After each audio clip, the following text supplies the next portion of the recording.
They say blood is thicker than water. But what happens when the person who nearly spilled your blood carries your family name? What happens when the woman who calls you mom becomes the one who wants you gone? My name is Angela Brooks, though. Most folks call me Angie. And at 73 years old, I never imagined I'd be lying in a hospital bed, staring at ceiling tiles, knowing that my own daughter-in-law tried to kill me. Before we jump back in, tell us where you're tuning in from, and if this story touches you, make sure you're subscribed, because tomorrow, I've saved something extra special for you. You might think you know how this story ends. You might think, this is just another tale of family drama, another sad story about generational conflict. But let me tell you something. Sometimes the universe has a way of serving justice that's sweeter than any revenge you could ever plan.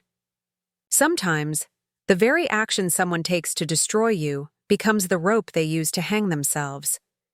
This isn't just a story about attempted murder. This is a story about greed, about lies, about a woman so consumed with getting what she thought she deserved that she forgot to look where she was stepping. And when she finally fell, she fell harder than she ever pushed me. So settle in, because what I'm about to tell you will make you question everything you think you know about family, about trust, and about the dangerous lengths people will go to for money they never earned. Let me start from the beginning, because every good story needs context. And honey, this context is everything. I've lived in the same house for 47 years. It's a beautiful colonial on Maple Street, the kind with wraparound porches and mature oak trees that make the whole neighborhood look like something out of a magazine. My late husband Robert and I bought it when our son Michael was just 3 years old. We poured our hearts, our savings, and our dreams into every room, every renovation, every careful improvement over the decades. Robert passed 5 years ago, after a long battle with cancer. Those final months were the hardest of my life, watching the man I'd loved for 51 years slip away piece by piece. But even in his final days, he made me promise something that I've held onto like a lifeline ever since. Angie, he whispered to me one October evening, his hand weak but warm in mine. Promise me you'll keep the house. Promise me you won't let anyone pressure you into giving up our home. Michael's a good boy, but he's not always the strongest when it comes to standing up for what's right. I promised him then, and I meant it. This house isn't just 4 walls and a roof to me.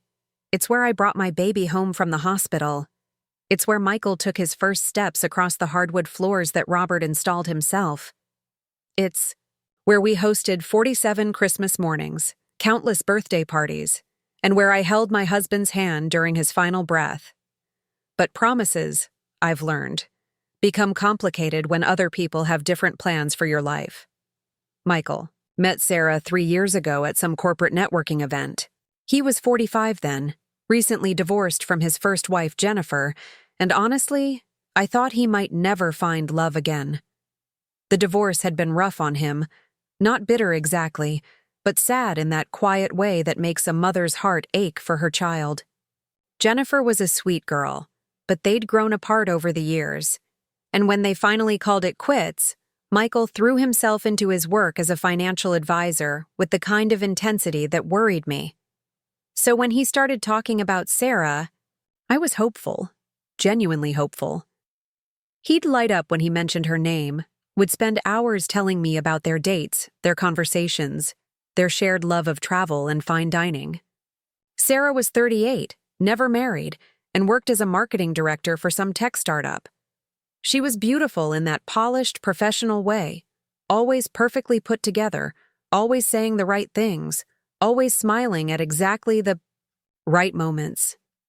The first time Michael brought her to Sunday dinner, I tried so hard to love her. I really did. I made my famous pot roast, the one that Michael had been begging me to make since he was 12 years old. I set the dining room table with my good china, the spode pattern that Robert had given me for our 10th anniversary. I even wore my nicest dress, the navy blue one with the pearl buttons that I usually saved for church. Sarah walked into my home that evening like she was inspecting it for purchase.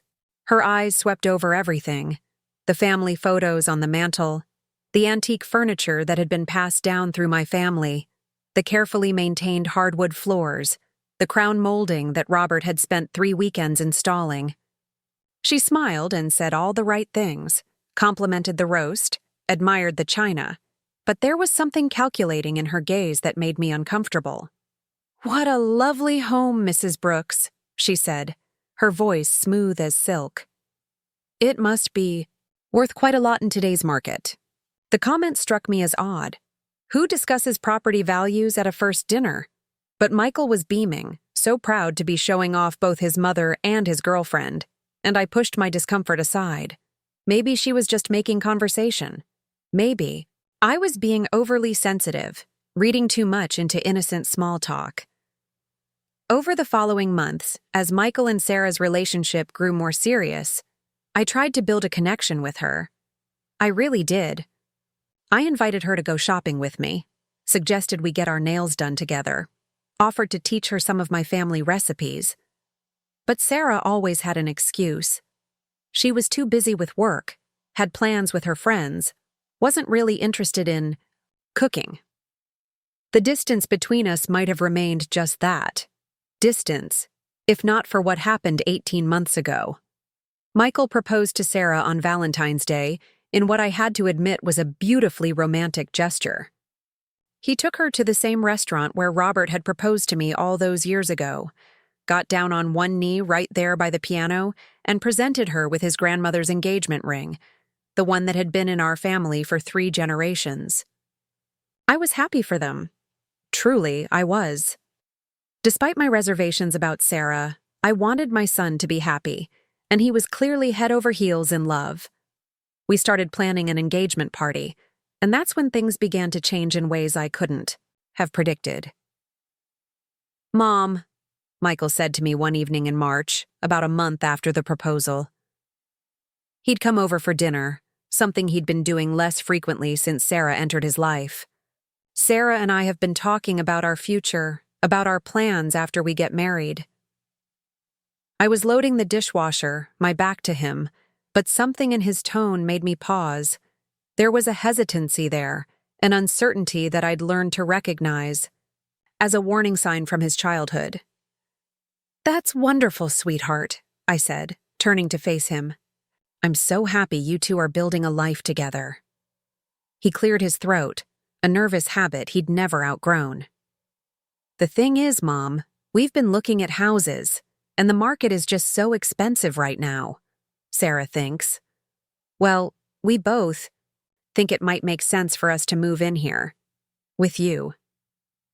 The words hit me like a physical blow. Not because the idea was necessarily unreasonable, the house was certainly big enough, but because of the way he'd presented it. Not as a question, not as a request, but as a decision they'd already made. "Move in here?" I repeated, trying to keep my voice steady. "All 3 of us, you mean?" "Just temporarily," he said quickly, though he wouldn't meet my eyes. "Until we can save up enough for a down payment on something really nice. Sarah has some ideas about how we could update the place, maybe make it work better for all of us." That phrase, "make it work better for all of us," sent a chill down my spine. This was my home. The home I'd shared with Robert for almost 5 decades. The home where I felt closest to his memory, where every room held decades of carefully preserved moments. "What kind of updates?" I asked, though I wasn't sure I wanted to hear the answer. Michael finally looked at me then, and I could see the conflict in his eyes. Part of him knew what he was asking wasn't fair, but another part, the part that was clearly being influenced by Sarah, had already convinced him it was reasonable. "Nothing major," he said, but his voice lacked conviction. "Maybe modernize the kitchen, update some of the bathrooms. Sarah thinks the master bedroom could be expanded into the guest room next to it. You know, to give us more space as a married couple." The guest room he was talking about had been Robert's study. It was where he'd worked on his carpentry projects, where he'd kept his tools and his books, where I still went sometimes just to sit in his chair and feel close to him. The idea of tearing down that wall, of erasing that space, felt like someone was asking me to erase Robert himself. I see, I said carefully. And where exactly would I fit into these plans? Well, that's the thing, Michael said, and his discomfort was becoming more obvious by the minute. Sarah suggested that maybe it would be better for everyone if you considered downsizing. There are some really nice senior living communities in the area, Mom. Places where you could have your own space but also have help if you need it. Preparing and narrating this story took us a lot of time, so if you are enjoying it, subscribe to our channel. It means a lot to us. Now back to the story. Support systems, activities, people your own age. The betrayal cut deeper than I can adequately describe. My own son, the boy I'd raised, the man I'd supported through his divorce and his struggles, was essentially asking me to give up my home so he and his fiancée could have it. Senior living, I repeated, the words tasting bitter in my mouth. You mean you want me to move into a nursing home? It's not a nursing home, Mom. These are independent living facilities. Really nice ones. You'd have your own apartment, your own kitchen if you wanted to cook, but you wouldn't have to worry about maintaining this big house anymore. The rational part of my brain understood that he was trying to frame this as being for my benefit. But the emotional part of me, the part that felt like I was being pushed out of my own life, was screaming in protest. This big house, I said slowly, is my home, Michael. It's where your father and I built our life together. It's where you grew up. It's where I want to spend the rest of my days. But Mom, be realistic. You're 73 years old. What happens if you fall? What happens if you have a medical emergency and there's no one here to help you? At least in a senior community, there would be people around, medical staff on site. I looked at my son, really looked at him, and realized that somewhere along the way, Sarah had convinced him that I was a burden, that my presence in my own home was an inconvenience that needed to be managed rather than a life that deserved respect. I'm not ready to give up my independence, Michael, I said firmly. And I'm not ready to give up this house. Your father made me promise to keep it, and I intend to honor that promise. Something shifted in Michael's expression then. The pleading, uncertain look was replaced by something harder, more determined. It was a look I'd seen before, usually, when he was about to do something he knew was wrong, but had already convinced himself was necessary. Mom, I know this is hard, but you have to think about what's practical. Sarah and I are going to be married. We need space to start our family.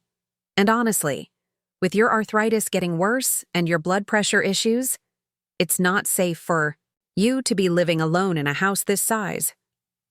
The mention of my health issues felt like a low blow.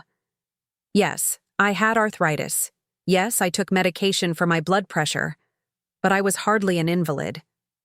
I drove myself to the grocery store, maintained my garden, cooked my own meals, and lived a perfectly independent life. The suggestion that I was somehow incapacitated felt both insulting and manipulative. I'm managing just fine, thank you, I said, my voice sharper than I'd intended. And I don't recall asking for your advice about my living situation. You don't have to ask, Mom. I'm your son. It's my job to look out for you.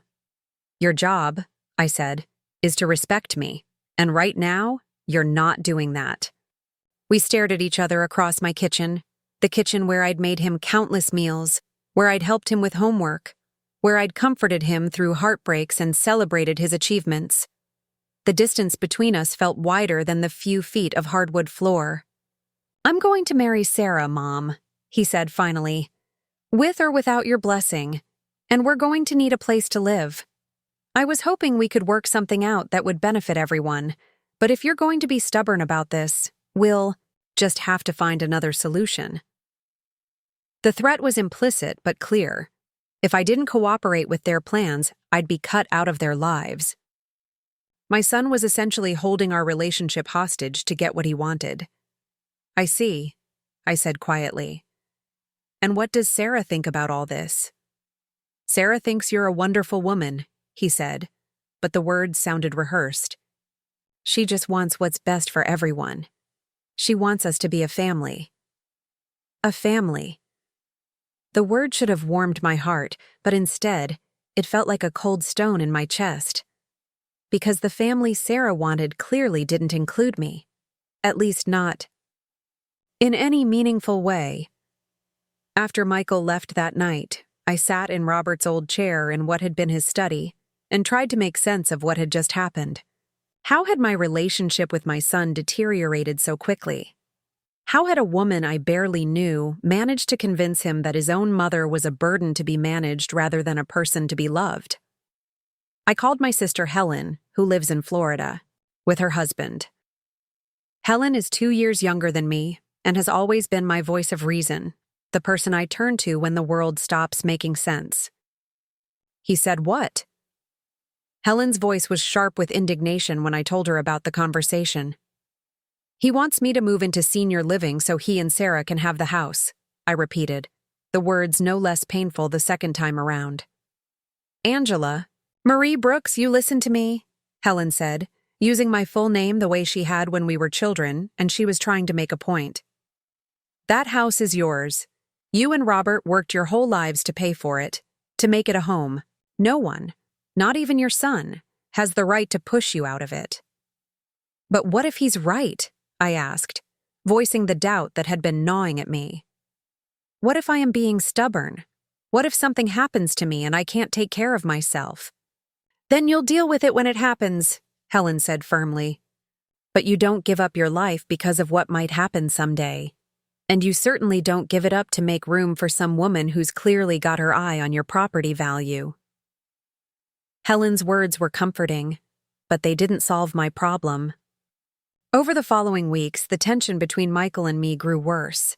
He'd call less frequently, and when he did, our conversations were stilted and uncomfortable. Sarah, who had never been particularly warm toward me, became even more distant.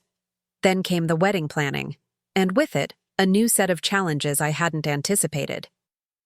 "We want to have the reception here," Sarah announced one afternoon in May. She'd come over with Michael to discuss wedding details, though it was clear the decisions had already been made. "The backyard is perfect for a tent, and it would be so much more intimate than a hotel ballroom." I looked out at the backyard that Robert and I had spent 30 years cultivating. The rose garden, the mature trees, the carefully maintained lawn. It was beautiful, certainly, but it was also my private sanctuary, the place where I felt most connected to the memories of my life with Robert. "How many guests are you thinking?" I asked, trying to be reasonable.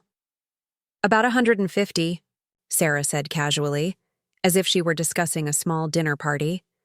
150 people, in my backyard, trampling through my garden, using my bathrooms, tracking through my house.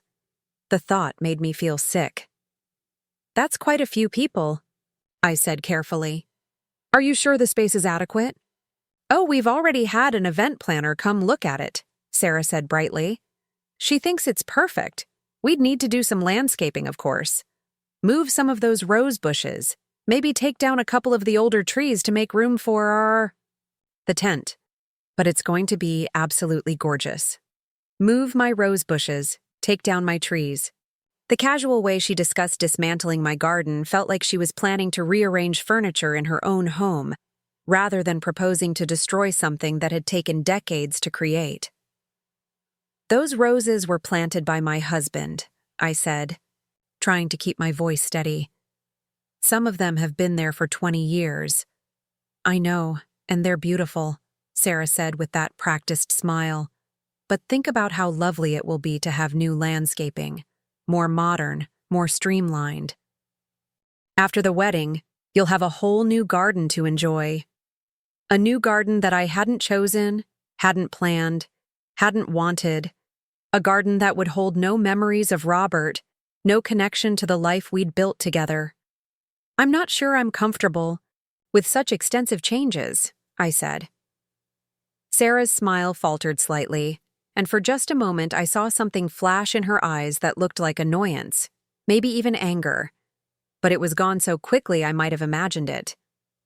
"Of course, it's your decision," she said, though her tone suggested otherwise.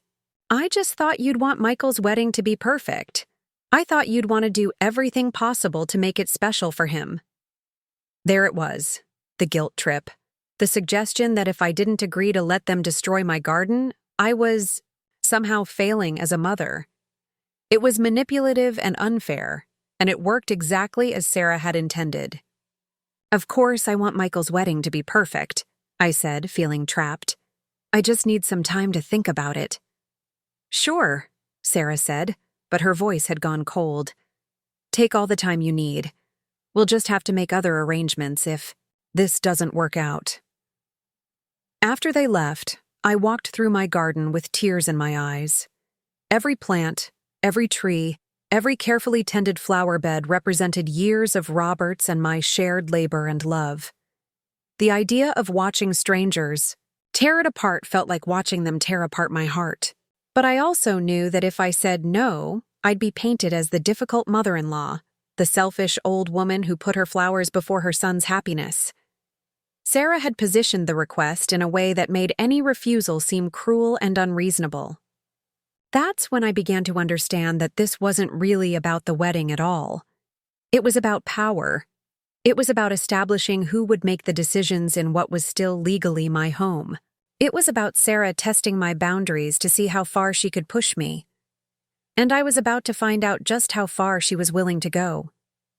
The wedding planning continued through the summer, and with each passing week, I felt more and more like a stranger in my own life. Sarah had opinions about everything: the flowers, my roses weren't sophisticated enough; the catering, we needed to upgrade the kitchen appliances to handle the event; the guest bathroom, it needed to be completely renovated before the wedding. Each suggestion came with the same underlying message. This house wasn't good enough as it was. I wasn't good enough as I was. Everything needed to be changed, updated, improved to meet Sarah's standards. Michael, for his part, seemed oblivious to the undercurrents of tension. He was caught up in the romance of planning his wedding, excited about his future with Sarah, and either couldn't see or chose to ignore how his fiancée was systematically undermining his relationship with his mother. The breaking point came in August, just 2 months before the wedding. I was in the kitchen making dinner when Sarah let herself in through the back door. She'd never asked for a key, but somehow she'd gotten one, and she'd taken to coming and going as if she already lived there. "Angela, we need to talk," she said, her voice carrying a tone of authority that immediately put me on edge. I turned from the stove where I was stirring soup. "Of course, dear. What's on your mind?" Sarah sat at my kitchen table, the same table where Robert and I had eaten thousands of meals, where Michael had done his homework, where we'd played cards and shared stories and built a lifetime of memories. "I think it's time we had an honest conversation about the future," she said, folding her hands in front of her. "About what's going to happen after Michael and I are married." "I'm listening," I said, though every instinct I had was screaming at me to be careful. "The truth is, Angela, this arrangement isn't working. Michael is torn between his loyalty to you and his commitment to our marriage. It's putting a strain on our relationship, and frankly, it's not fair to any of us." I turned off the burner and faced her fully. "What arrangement would that be? You living here, in this house that's far too big for one person. Michael spends half his time worrying about you, wondering if you're safe, if you're lonely, if you're managing okay on your own. It's not healthy for him, and it's not healthy for you either." The way she said it made it sound like she was doing me a favor, like she was the voice of reason in an unreasonable situation. "I manage just fine," I said quietly. "Do you?" Sarah's voice was sharp now, the pretense of concern dropping away. "Because from where I'm sitting, it looks like you're clinging to a house and a lifestyle that you can't really maintain anymore. And it's affecting everyone around you." I felt my cheeks burn with anger and humiliation. This is my home, Sarah. I've lived here for 47 years. I raised my son here. I'm not ready to give that up. Ready or not, it's time, she said, leaning forward. Michael deserves to start his marriage without having to worry about his mother's stubborn refusal to face reality. And honestly, Angela, you deserve better than rattling around in this big, empty house, holding on to the past. The cruelty of her words took my breath away. She was talking about my life, my memories, my connection to Robert, as if they were nothing more than inconvenient obstacles to her plans. What exactly is it that you want from me? I asked, my voice barely above a whisper. Sarah smiled then, but it wasn't a kind smile. It was the smile of someone who had finally decided to stop pretending. I want you to sell this house, she said simply. Michael and I have found a lovely senior community about 20 minutes from here. You can take the proceeds from the sale and buy yourself a nice apartment. Maybe have some money left over for travel or hobbies or whatever it is you want to do with your remaining years. And what happens to this house? Michael and I buy it from you, at a fair price, of course. Below market value considering the family connection, but fair.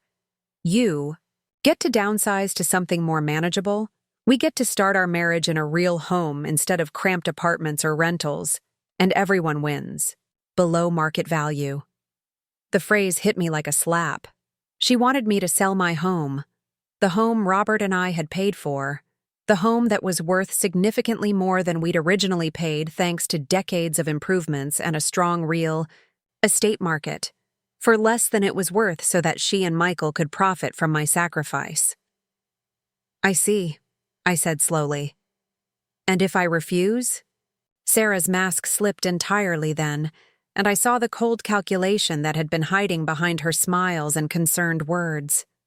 Then Michael will have to choose, she said, between his mother who won't let him live his own life and the woman he loves who's trying to build a future with him. And honestly, Angela, I don't think that's a choice you want to force him to make. The threat was clear and brutal. Agree to sell my house or lose my son forever. I stared at this woman who had inserted herself into my life, who had systematically worked to isolate me from my own child, who was now demanding that I give up everything I held dear so she could have what she wanted. I need time to think about this, I said finally. Of course, Sarah said, standing up. But don't take too long. Michael and I would like to have this settled before the wedding. It would be such a shame if family drama had to overshadow what should be the happiest day of our lives. After she left, I sat at my kitchen table and cried. I cried for Robert, who wasn't there to help me navigate this impossible situation. I cried for Michael, who had somehow become a stranger, willing to sacrifice his mother for a woman who clearly had no love for me. I cried for myself, facing the possibility of losing everything I cared about. But as I sat there in the gathering darkness, something else began to grow alongside my grief. Anger, determination, a stubborn refusal to be pushed out of my own life by someone who had no right to demand such a thing. Sarah had underestimated me. She'd assumed that because I was older, because I was alone, because I loved my son, I would be easily manipulated into giving her what she wanted. She was about to learn how wrong she was. The next morning, I called my lawyer, James Patterson, who had handled Robert's estate and had been our family attorney for over 20 years. Angela, what a pleasant surprise, he said when his secretary put me through. How are you holding up? I've been better, Jim, I said. I need to ask you some questions about my house, about my rights, and about what would happen if someone tried to force me to sell. There was a pause. Is someone trying to force you to sell your house? I told him everything. About Michael and Sarah's demands, about the pressure to move into senior living, about Sarah's ultimatum the night before. Jim listened without interrupting, and when I finished, he was quiet for a long moment. Angela, he said finally, I want you to listen to me very carefully. That house is yours. You own it free and clear. No one, not your son, not his fiancée, not anyone, can force you to sell it. And anyone who tries to coerce you into selling could potentially be charged with elder abuse. Elder abuse? The term shocked me. Financial exploitation of elderly people is a serious crime, Jim explained. And what you're describing, the pressure tactics, the threats to cut off contact with your son, the attempts to convince you that you're incapable of living independently, those are all red flags for potential abuse. The conversation with Jim gave me strength, but it also made me realize how precarious my situation really was. Sarah wasn't just greedy, she was potentially dangerous. And my son, whether through manipulation or genuine belief, had become her ally rather than my protector. Over the next few weeks, the pressure intensified. Michael would call and casually mention how much he was looking forward to starting fresh after the wedding. Sarah would drop by with real estate listings for senior communities, always with that bright smile and concerned voice. The message was clear. The decision had been made, and I was expected to comply. But I had made a decision too. I wasn't leaving my home. I wasn't giving up the life Robert and I had built. And I wasn't going to let fear of losing Michael prevent me from standing up for myself. What I didn't realize was that Sarah had made a decision as well, and her decision was far more dangerous than I could have imagined. The night everything changed was October 15th. I remember the date because it was Robert's birthday, and I'd spent the day at his grave, bringing him flowers and telling him about what was happening with Michael and Sarah. It sounds foolish. Maybe talking to a headstone, but it brought me comfort to share my troubles with him, even if he couldn't answer. I came home that evening feeling drained and sad. The house felt particularly empty, and I found myself missing Robert with an intensity that surprised me. 5 years after his death, I'd thought I'd learned to live with the grief, but sometimes it still hit me like a physical blow. I was in the kitchen making tea when I heard Sarah's key in the back door. My heart sank. The last thing I wanted was another confrontation, especially on Robert's birthday. "Angela, we need to finish our conversation," she said without preamble, not even bothering to say hello. I turned to face her, noting that she looked different somehow. More agitated than usual, less controlled. Her hair was slightly disheveled, and there was something manic in her eyes that I hadn't seen before. "I told you I needed time to think," I said calmly. "You've had 3 weeks," she snapped. "Time's up. Michael and I need an answer, and we need it tonight. And if I say no?" Sarah laughed, but there was no humor in it. "You're not going to say no, Angela, because you're going to listen to what I have to say, and then you're going to realize that you don't have a choice anymore." Something in her tone made me step back instinctively. This wasn't the controlled, manipulative Sarah I'd grown accustomed to. This was someone on the edge, someone who had lost patience with subtle tactics. "I don't know what you mean," I said. "I mean that I know about your little conversation with your lawyer," she said, and my blood ran cold. "Did you really think I wouldn't find out? Michael tells me everything, Angela. Everything. Including the fact that you're trying to find ways to fight us on this. How did she know about Jim? Had Michael been monitoring my phone calls? Had she?" "I have every right to consult with my attorney," I said, trying to sound more confident than I felt. "About elder abuse?" Sarah's voice was mocking. "About financial exploitation?" "Really, Angela, that's quite an accusation to make against your own son." The realization hit me like a truck. Michael had told her everything I'd shared with him in confidence. Every doubt, every fear, every conversation with my lawyer. My own son had betrayed my trust completely. "Michael wouldn't," I started to say. "Michael would do anything for me," Sarah interrupted. "Anything, including things that might hurt you if you don't start cooperating." What do you mean by that? Sarah smiled, and for the first time, I was genuinely afraid of her. I mean that accidents happen, Angela. Especially to elderly people living alone in big houses. Especially to elderly people who are becoming increasingly isolated from their families because of their stubborn, unreasonable behavior. The threat was unmistakable, and I felt my knees go weak. She was talking about hurting me, maybe even killing me. You're talking about murder, I whispered. I'm talking about unfortunate accidents that happen to difficult old women who won't listen to reason, she said casually. Falls downstairs, kitchen fires, medical emergencies that go unnoticed for hours because no one checks on them anymore. I backed toward the phone, thinking I could call 911, call Jim, call someone who could help me. But Sarah was younger, faster, and she stepped between me and the phone. Now, she said, her voice taking on a sing-song quality that was more terrifying than her threats. No need to involve anyone else in our family discussion. This is between you and me, Angela. Between the woman who's been living in the past and the woman who's planning for the future. Michael would never... I tried again. Michael will never know, she said simply. He'll be devastated, of course. His poor mother, living alone in that big house, finally having the accident that everyone saw coming. He'll probably blame himself for not insisting that you move somewhere safer sooner. The calculation behind her words was breathtaking. She'd already planned it all out. Already figured out how to make my death look accidental, how to manipulate Michael's grief to serve her purposes. But it doesn't have to come to that, she continued, her voice becoming reasonable again. Almost. Kind. All you have to do is agree to sell the house. We can have the papers drawn up tomorrow. You can be moved into a nice apartment by the end of the month. Everyone lives happily ever after.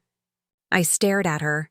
This woman who had smiled at my dinner table, who had worn my grandmother's ring, who was planning to marry my son. And I realized that I was looking at someone genuinely evil, someone who would kill me without hesitation if I didn't give her what she wanted. But I also realized something else. Sarah had made a crucial mistake. She'd revealed her true nature too soon, shown her hand before she'd secured her victory. And that gave me something I hadn't had before. Knowledge of exactly who I was dealing with. I need to sit down, I said, letting my voice shake, playing up the frightened old woman persona she expected. This is a lot to process. Of course, she said, her voice softening as she sensed victory. Take your time, but remember, Angela, I'm not a patient person, and I'm not going to let you stand in the way of my future with Michael. I moved toward the kitchen chair, my mind racing. I needed to get her to leave, needed time to think, to plan, to figure out how to protect myself from someone who was clearly willing to commit murder to get what she wanted. But as I reached for the chair, my foot caught on the edge of the rug. That had been slightly askew since Sarah had entered. I stumbled, reached out to steady myself, and that's when Sarah made her choice. Instead of helping me, instead of stepping back to give me room to recover my balance, she stepped forward and gave me a hard shove toward the staircase that led from the kitchen to the second floor. Whoops, she said, but her voice was cold. Calculating. Careful there, Angela. These old houses can be so dangerous. I fell backward, my hands reaching desperately for the railing, my mind screaming that this was it. This was how I was going to die. The stairs rushed up to meet me, and the last thing I remember before the darkness took me was the sound of Sarah's laughter, high and bright and utterly without remorse. But I didn't die. And that, as it turned out, was Sarah's first and most critical mistake. When I woke up, I was in the hospital. When I opened my eyes, the world was a blur of white ceiling tiles and fluorescent lights that seemed to pierce straight through my skull. The antiseptic smell of the hospital filled my nostrils, and every part of my body felt like it had been put through a meat grinder. My left arm was in a cast, my ribs screamed with every breath, and there was a bandage wrapped around my head that made it difficult to turn my neck. But I was alive.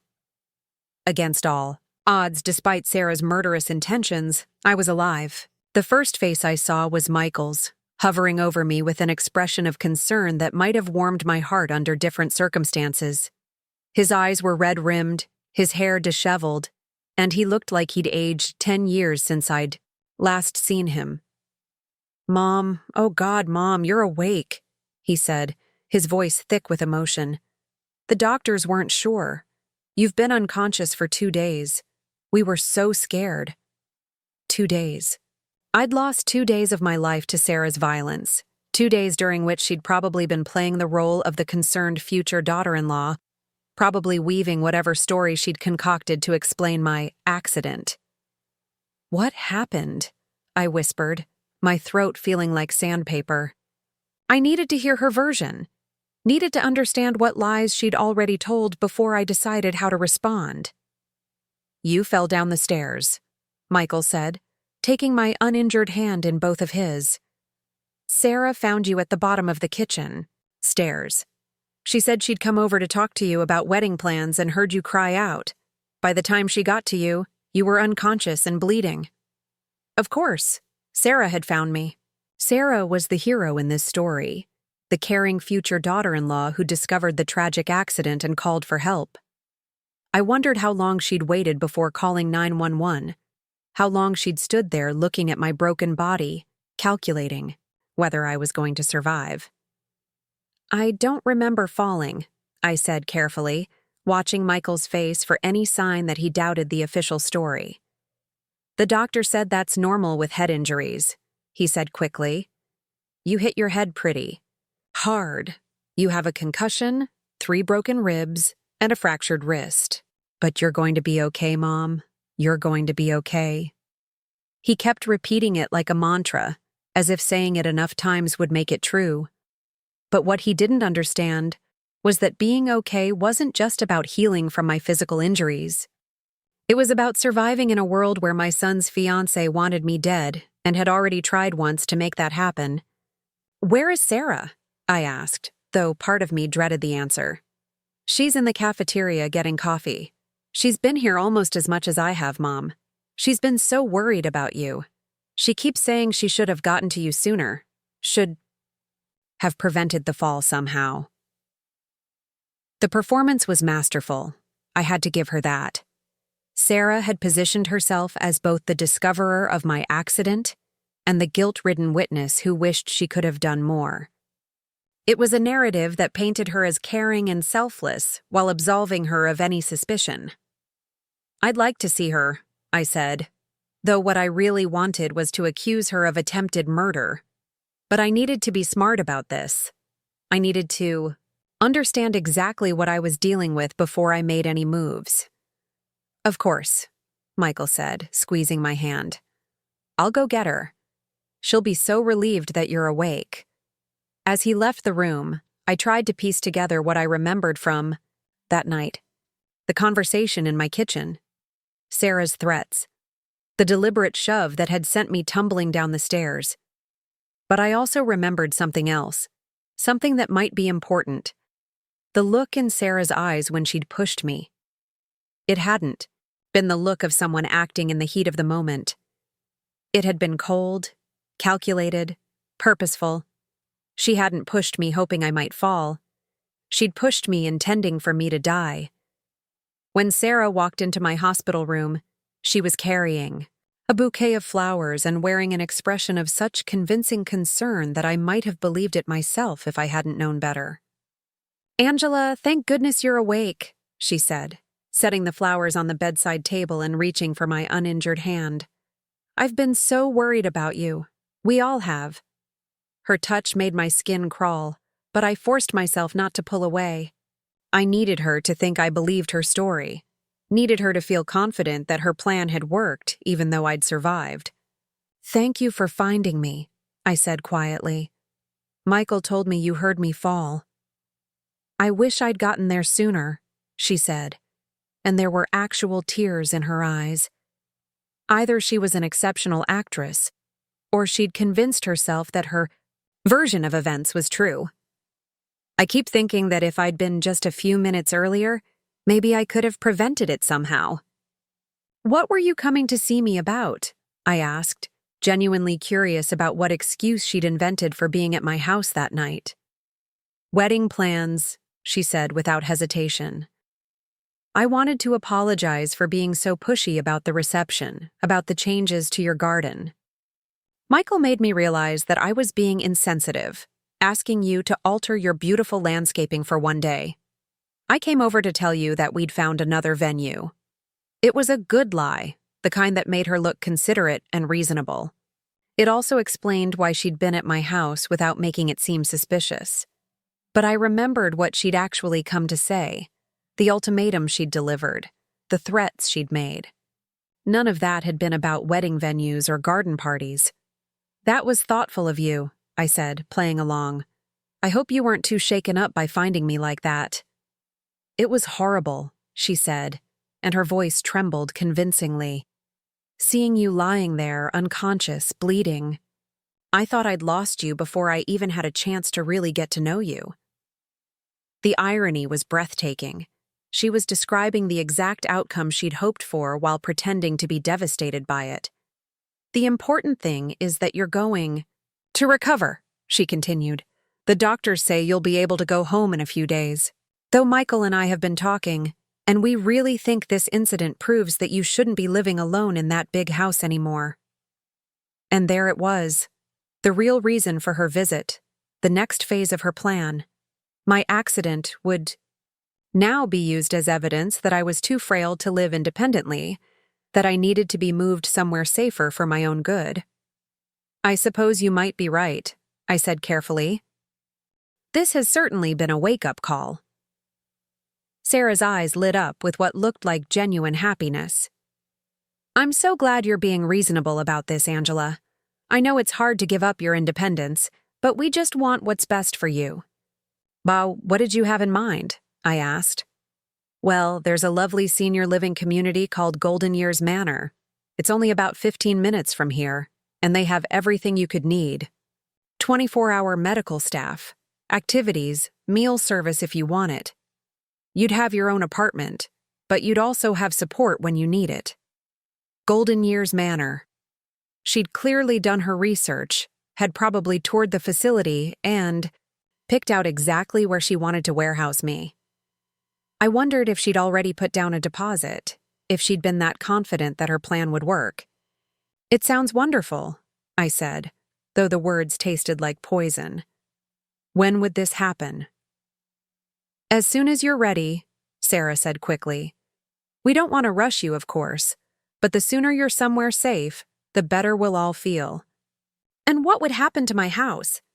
Well, that's something we can discuss later, when you're feeling better.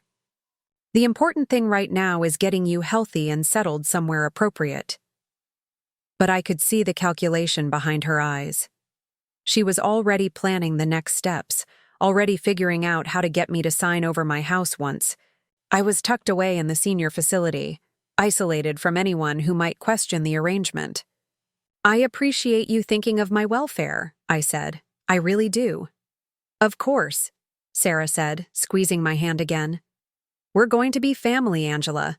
Taking care of each other is what families do. After she left, I lay in my hospital bed, staring at the ceiling and trying to process what had just happened. Sarah had attempted to murder me, and now she was using my survival as an opportunity to achieve the same goal through different means. If she couldn't kill me outright, she'd bury me alive in a senior facility and take my house anyway. But she'd made several mistakes, and I was beginning to see how I might be able to use them against her. First, she'd assumed that I wouldn't remember what had really happened that night. She was counting on the head injury to cloud my memory, to make me doubt my own recollections of events. But my memory was crystal clear, at least about the important parts. Second, she'd moved too quickly to capitalize on my accident.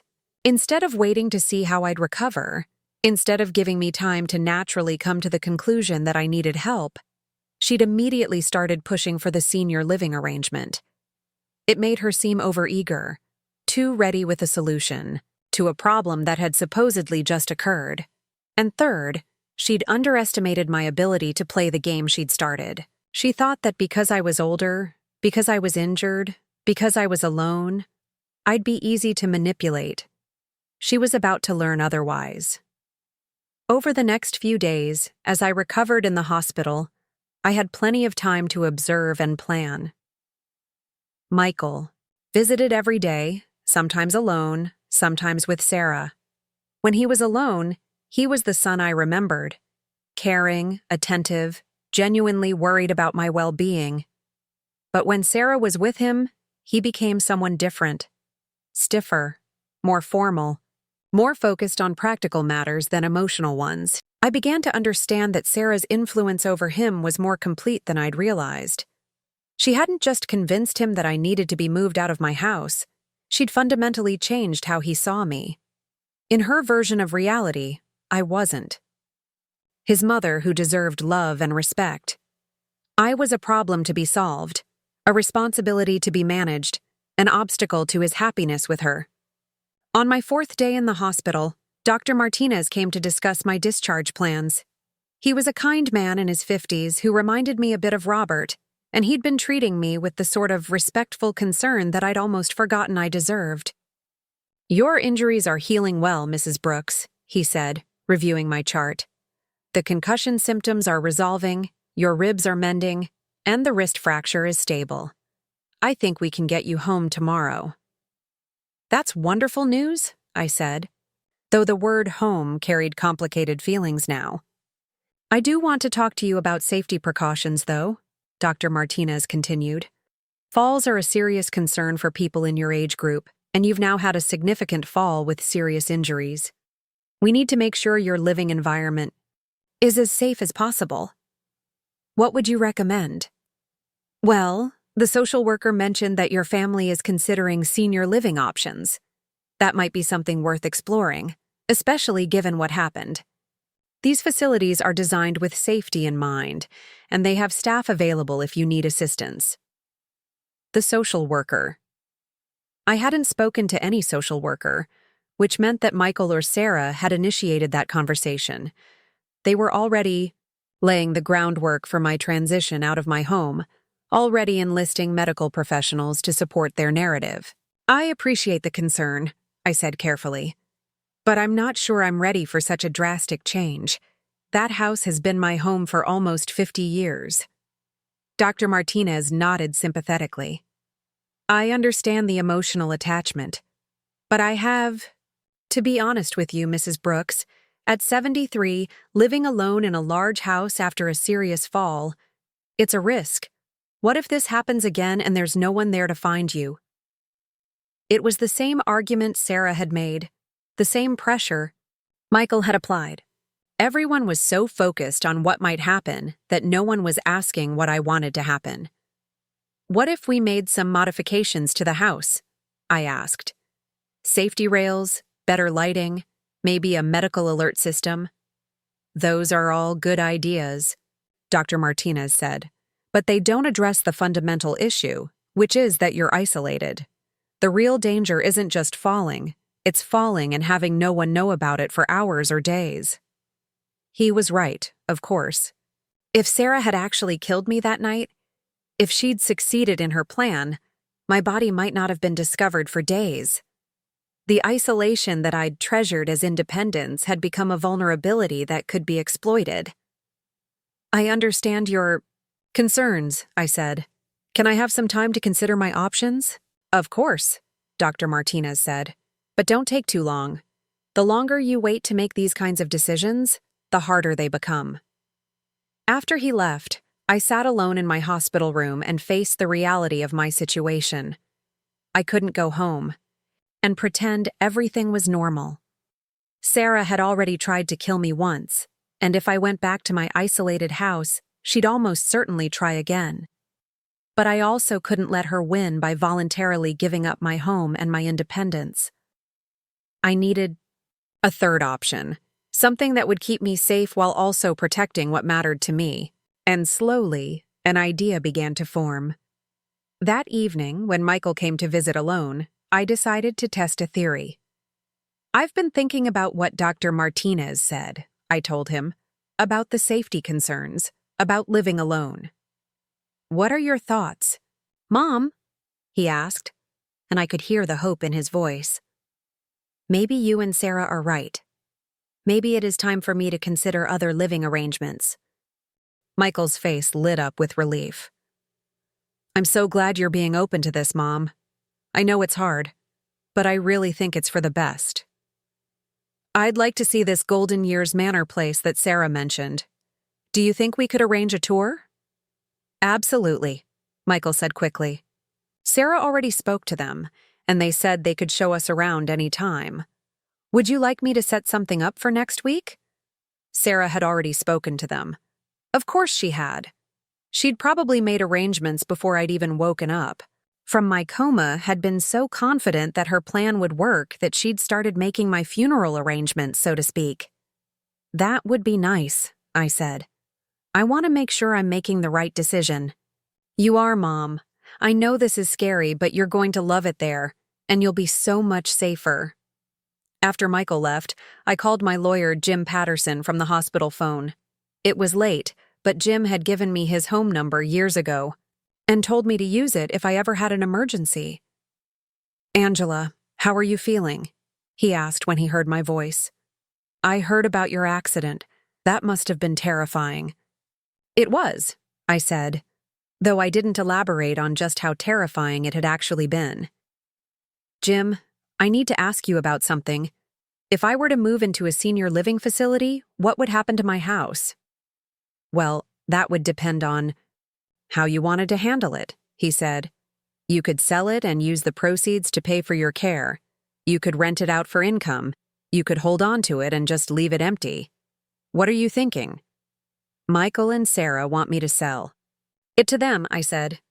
Below market value, as a family arrangement. There was a long pause. Angela, please tell me you're not seriously considering that. I'm trying to understand all my options, I said.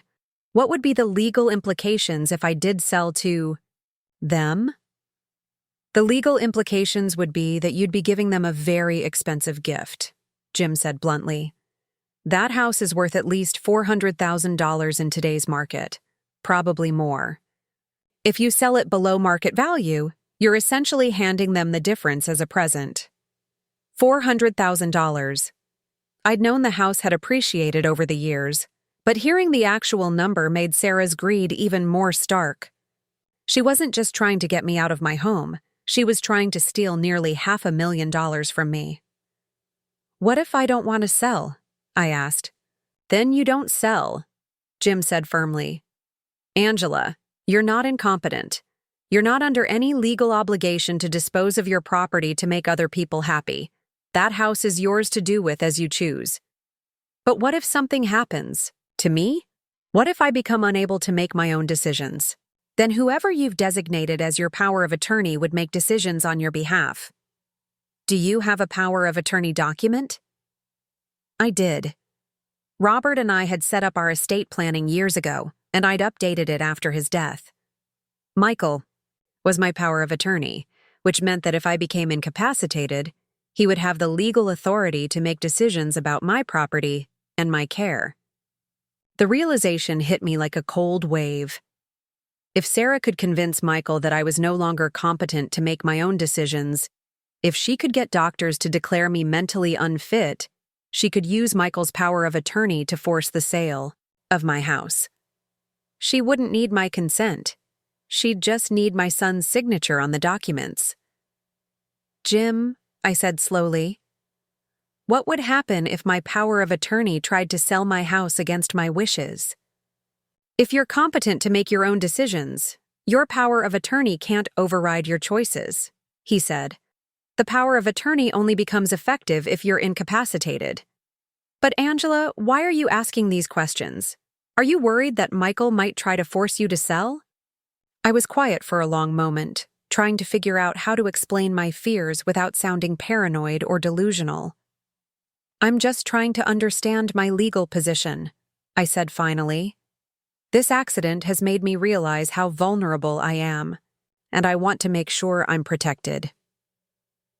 I think we should meet as soon as you're released from the hospital, Jim said. "There are some documents we should review, maybe some changes we should consider to make sure your interests are protected."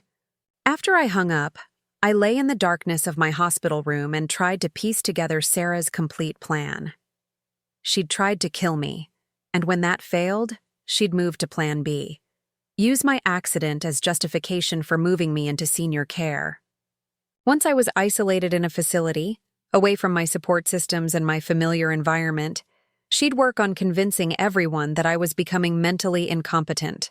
Then she'd use Michael's power of attorney to sell my house to themselves at below market value. It was a brilliant plan, really. Diabolical, but brilliant. And it might have worked if she hadn't made one crucial error. She'd underestimated my ability to see through her performance.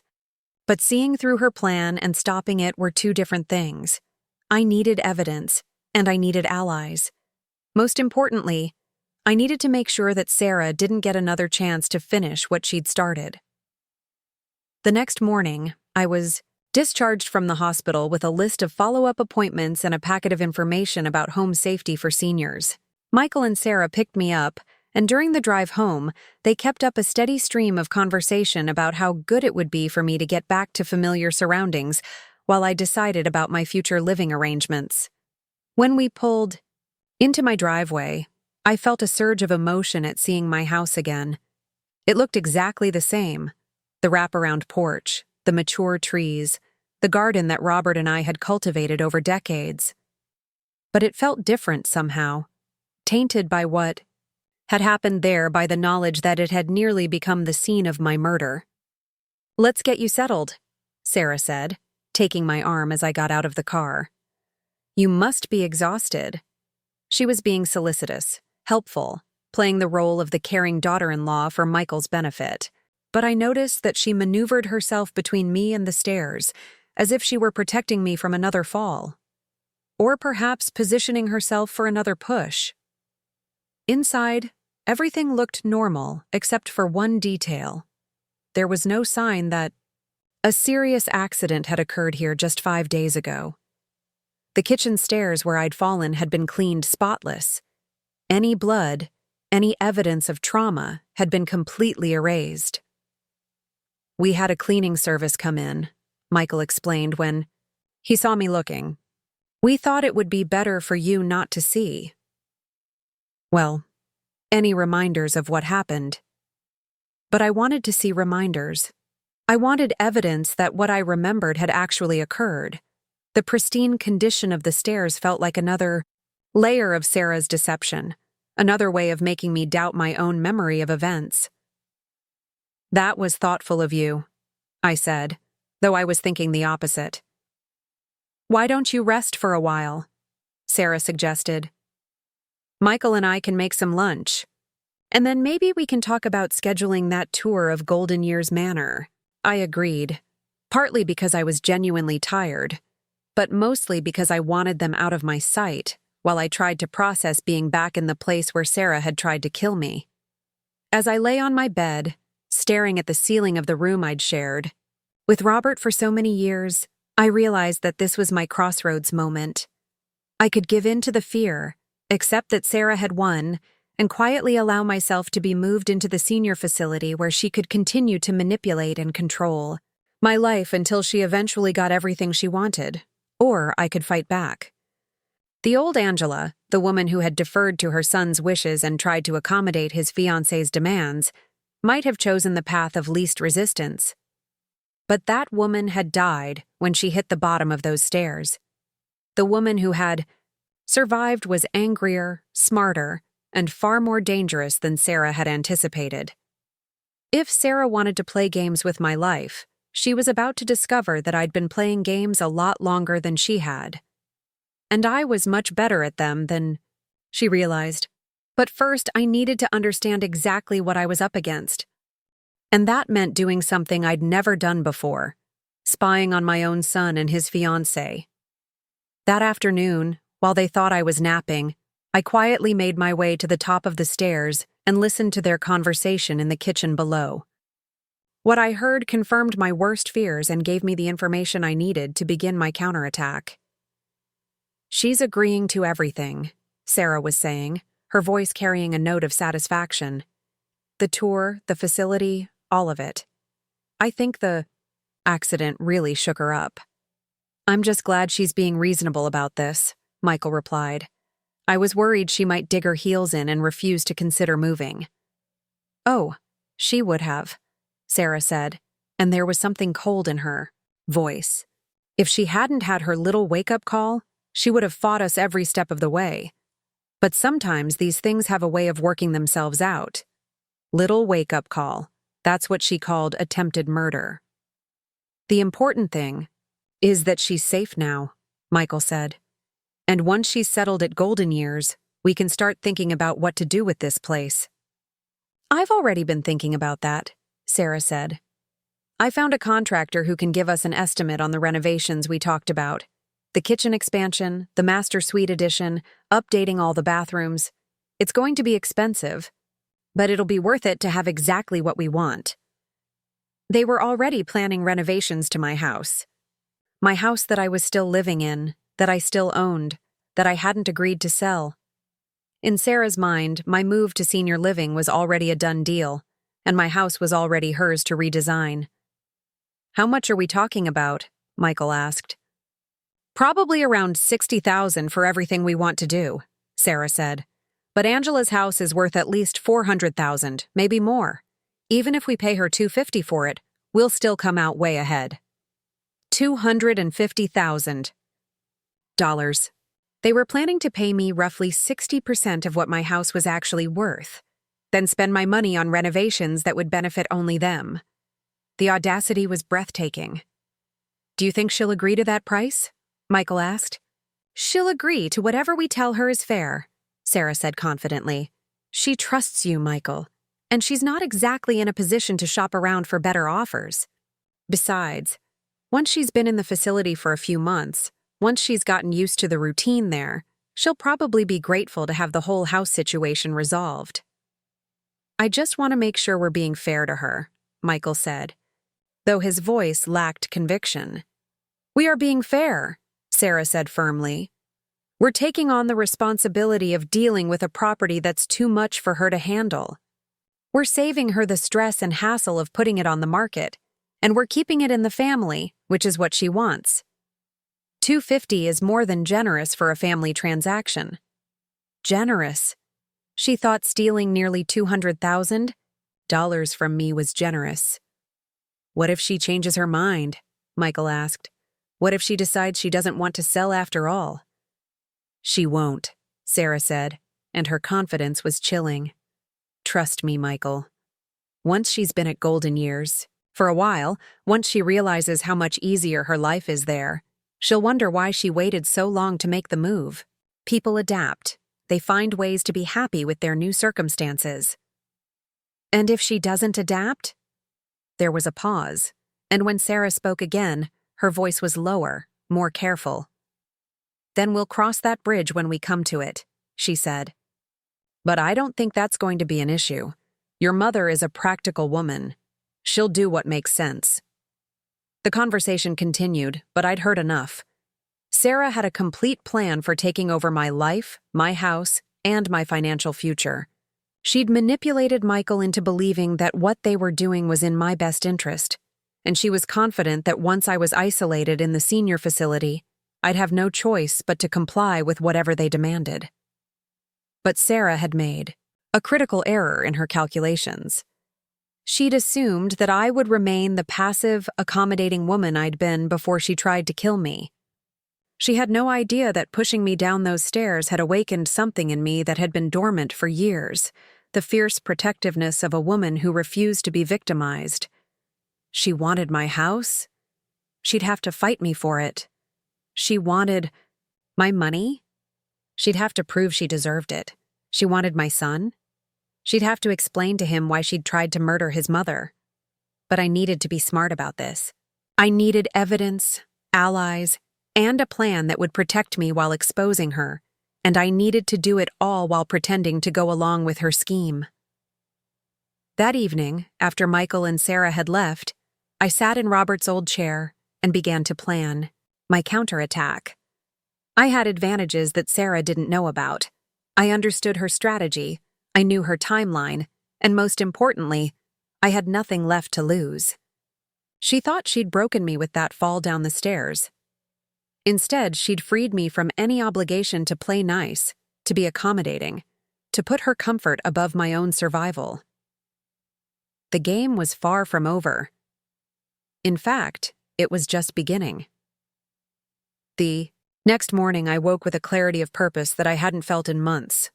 While my body was still healing from Sarah's attack, my mind was sharper than it had been in years. I had work to do, and the clock was ticking. My first order of business was to understand exactly what I was dealing with financially. If Sarah was planning to steal my house and manipulate my assets, I needed to know precisely what those assets were and how they were protected. I called my bank and requested statements for all my accounts, telling them I needed them for tax purposes. Then I called my insurance company to review my homeowner's policy.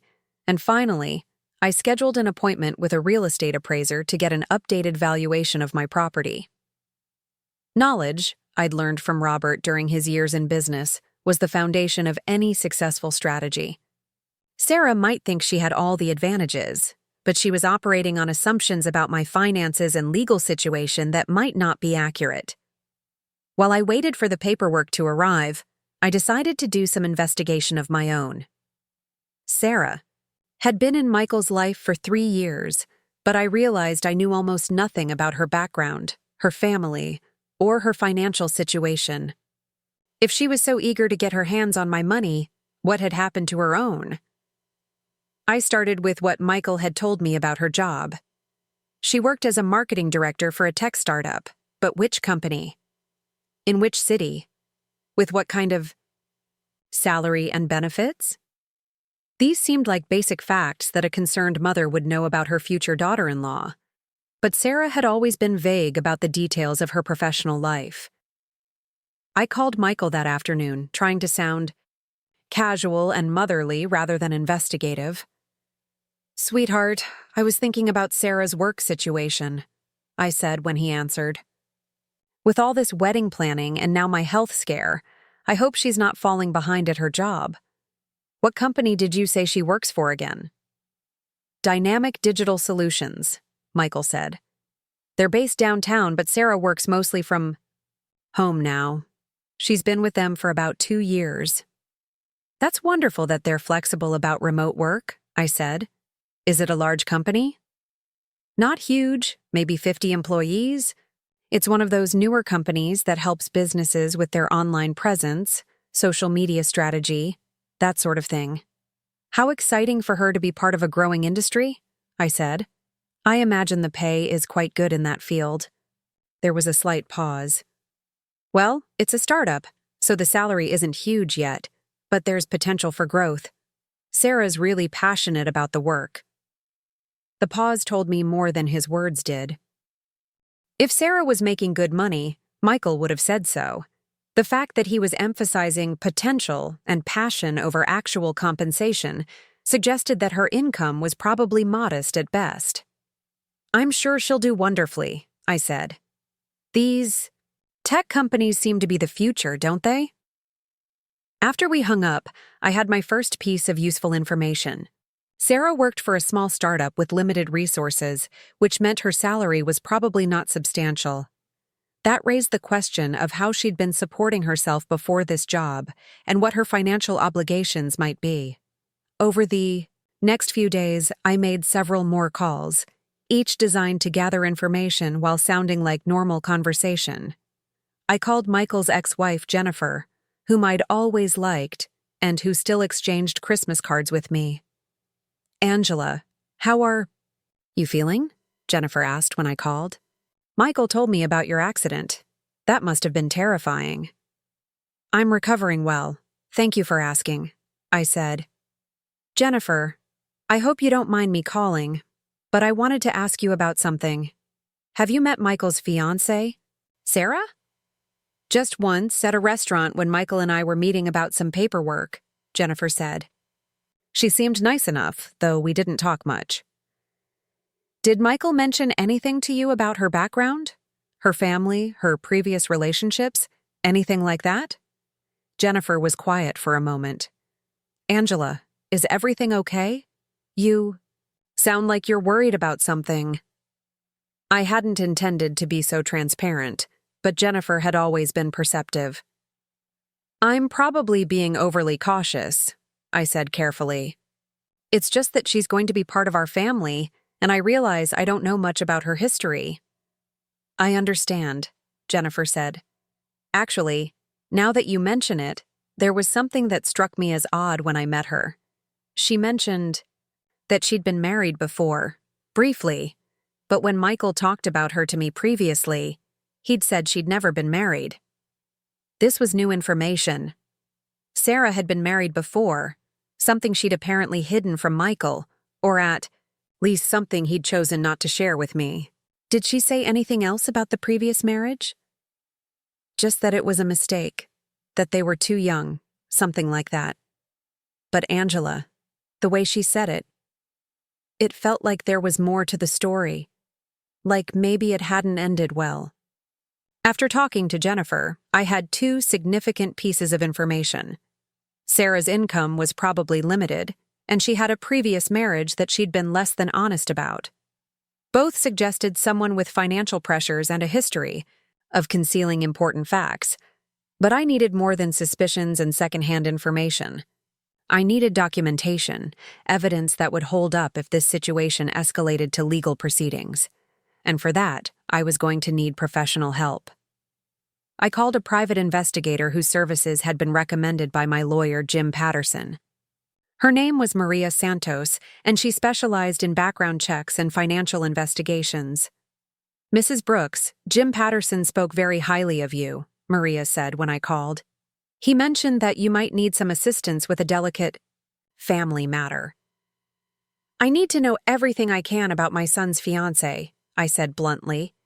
Her employment history, her financial situation, any previous marriages or legal troubles, anything that might affect my family's well-being. That's definitely something I can help with, Maria said. What's prompting this request, if you don't mind me asking? I gave her a carefully edited version of events, focusing on Sarah's pressure for me to sell my house and move into senior living, but not mentioning the attempted murder. That was still too explosive, too difficult to prove, and I wasn't ready to make that accusation publicly. I understand your concerns, Maria said. These situations where family members are pressuring elderly relatives to change their living arrangements or dispose of property, unfortunately, I see them more often than I'd like to. Can you give me her full name and any other identifying information you have? I provided what little I knew. Sarah Elizabeth Morrison, approximately 38 years old, currently employed by Dynamic Digital Solutions, previously lived in Chicago before moving to our area 3 years ago. I should have preliminary results for you within a week, Maria said. But Mrs. Brooks, I want to be clear about something. If you're feeling pressured or threatened by anyone, even family members, there are legal protections available to you. Elder abuse, including financial exploitation, is a serious crime. I understand, I said. Right now, I just want information. While Maria began her investigation, I focused on documenting everything that was happening in my daily life. I bought a small digital recorder and began keeping an audio diary of conversations, interactions, and observations. If Sarah was planning to eventually claim that I was mentally incompetent, I wanted a record of my mental acuity and clear thinking. I also began researching Golden Years Manor, the senior living facility that Sarah was so eager for me to move into. Their website was impressive, full of photos of smiling elderly people engaged in various activities, descriptions of luxurious accommodations and comprehensive care services. But when I dug deeper, looking at online reviews and state inspection reports, a different picture emerged. Golden Years Manor had been cited multiple times in the past 2 years for staffing shortages, medication errors, and inadequate supervision of residents. Several families had filed complaints about financial irregularities, claiming that the facility had charged for services that weren't provided or had pressured residents to sign over assets to pay for upgraded care packages. Most concerning of all, I found 3 different online reviews from family members who claimed that their elderly relatives had experienced rapid cognitive decline after moving to Golden Years Manor, declining much faster than their previous medical condition would have predicted. The picture that emerged was of a facility that was more interested in extracting money from vulnerable residents than in providing quality care. It was exactly the kind of place where someone like Sarah could count on me becoming increasingly isolated and dependent, increasingly unable to advocate for myself or resist financial manipulation. But why had Sarah chosen this particular facility? There were several other senior living communities in the area with better reputations and comparable costs. What was special about Golden Years Manor that made it perfect for Sarah's plans? I decided to visit the facility myself, posing as a daughter researching options for her aging mother. I called and scheduled a tour, using my maiden name and claiming to live in a neighboring town. Golden Years Manor was located about 20 minutes from my house, tucked away on a quiet road that was far from any major shopping centers or medical facilities. The building itself was attractive enough, a sprawling complex of beige brick and tinted windows that looked like an upscale office building rather than a care facility. The tour was conducted by a woman named Brenda Walsh, who had the kind of aggressive friendliness that immediately put me on guard. She showed me through common areas that were nicely decorated but largely empty, pointing out amenities like the library, the craft room, and the small chapel. "We pride ourselves on creating a real community here," Brenda said as we walked through a dining room where a handful of residents sat alone at separate tables, eating their lunch in silence. "Our residents form lasting friendships and really support each other." The residents I saw looked drugged rather than supported. They moved slowly, responded minimally to Brenda's cheerful greetings, and seemed disconnected from their surroundings, in a way that suggested overmedication rather than contentment. "What kind of medical services do you provide?" I asked. "We have a wonderful medical team," Brenda said. "Dr. Richardson visits twice a week, and we have licensed nurses on staff around the clock. We're also able to help residents manage their medications, which is such a relief for family members who worry about missed doses or dangerous interactions. Manage their medications could mean many things, but given what I'd observed about the residents' apparent lethargy, I suspected it meant keeping people heavily sedated to make them easier to handle. "What about residents who want to maintain some independence?" I asked. "What if someone wants to manage their own medications or come and go as they please?" Brenda's smile became slightly strained. "Well, we've found that residents are generally much happier when they let us take care of the details. Managing medications can be very stressful for people as they age, and we see a real improvement in quality of life when that burden is lifted. But what if a resident insists on maintaining control over their own care?" "We work with families to develop care plans that meet everyone's needs," Brenda said diplomatically. "Sometimes family members need to help residents understand what level of care is really appropriate for their situation." The implication was clear. Residents who insisted on independence would be overruled by their families, with the facility's support.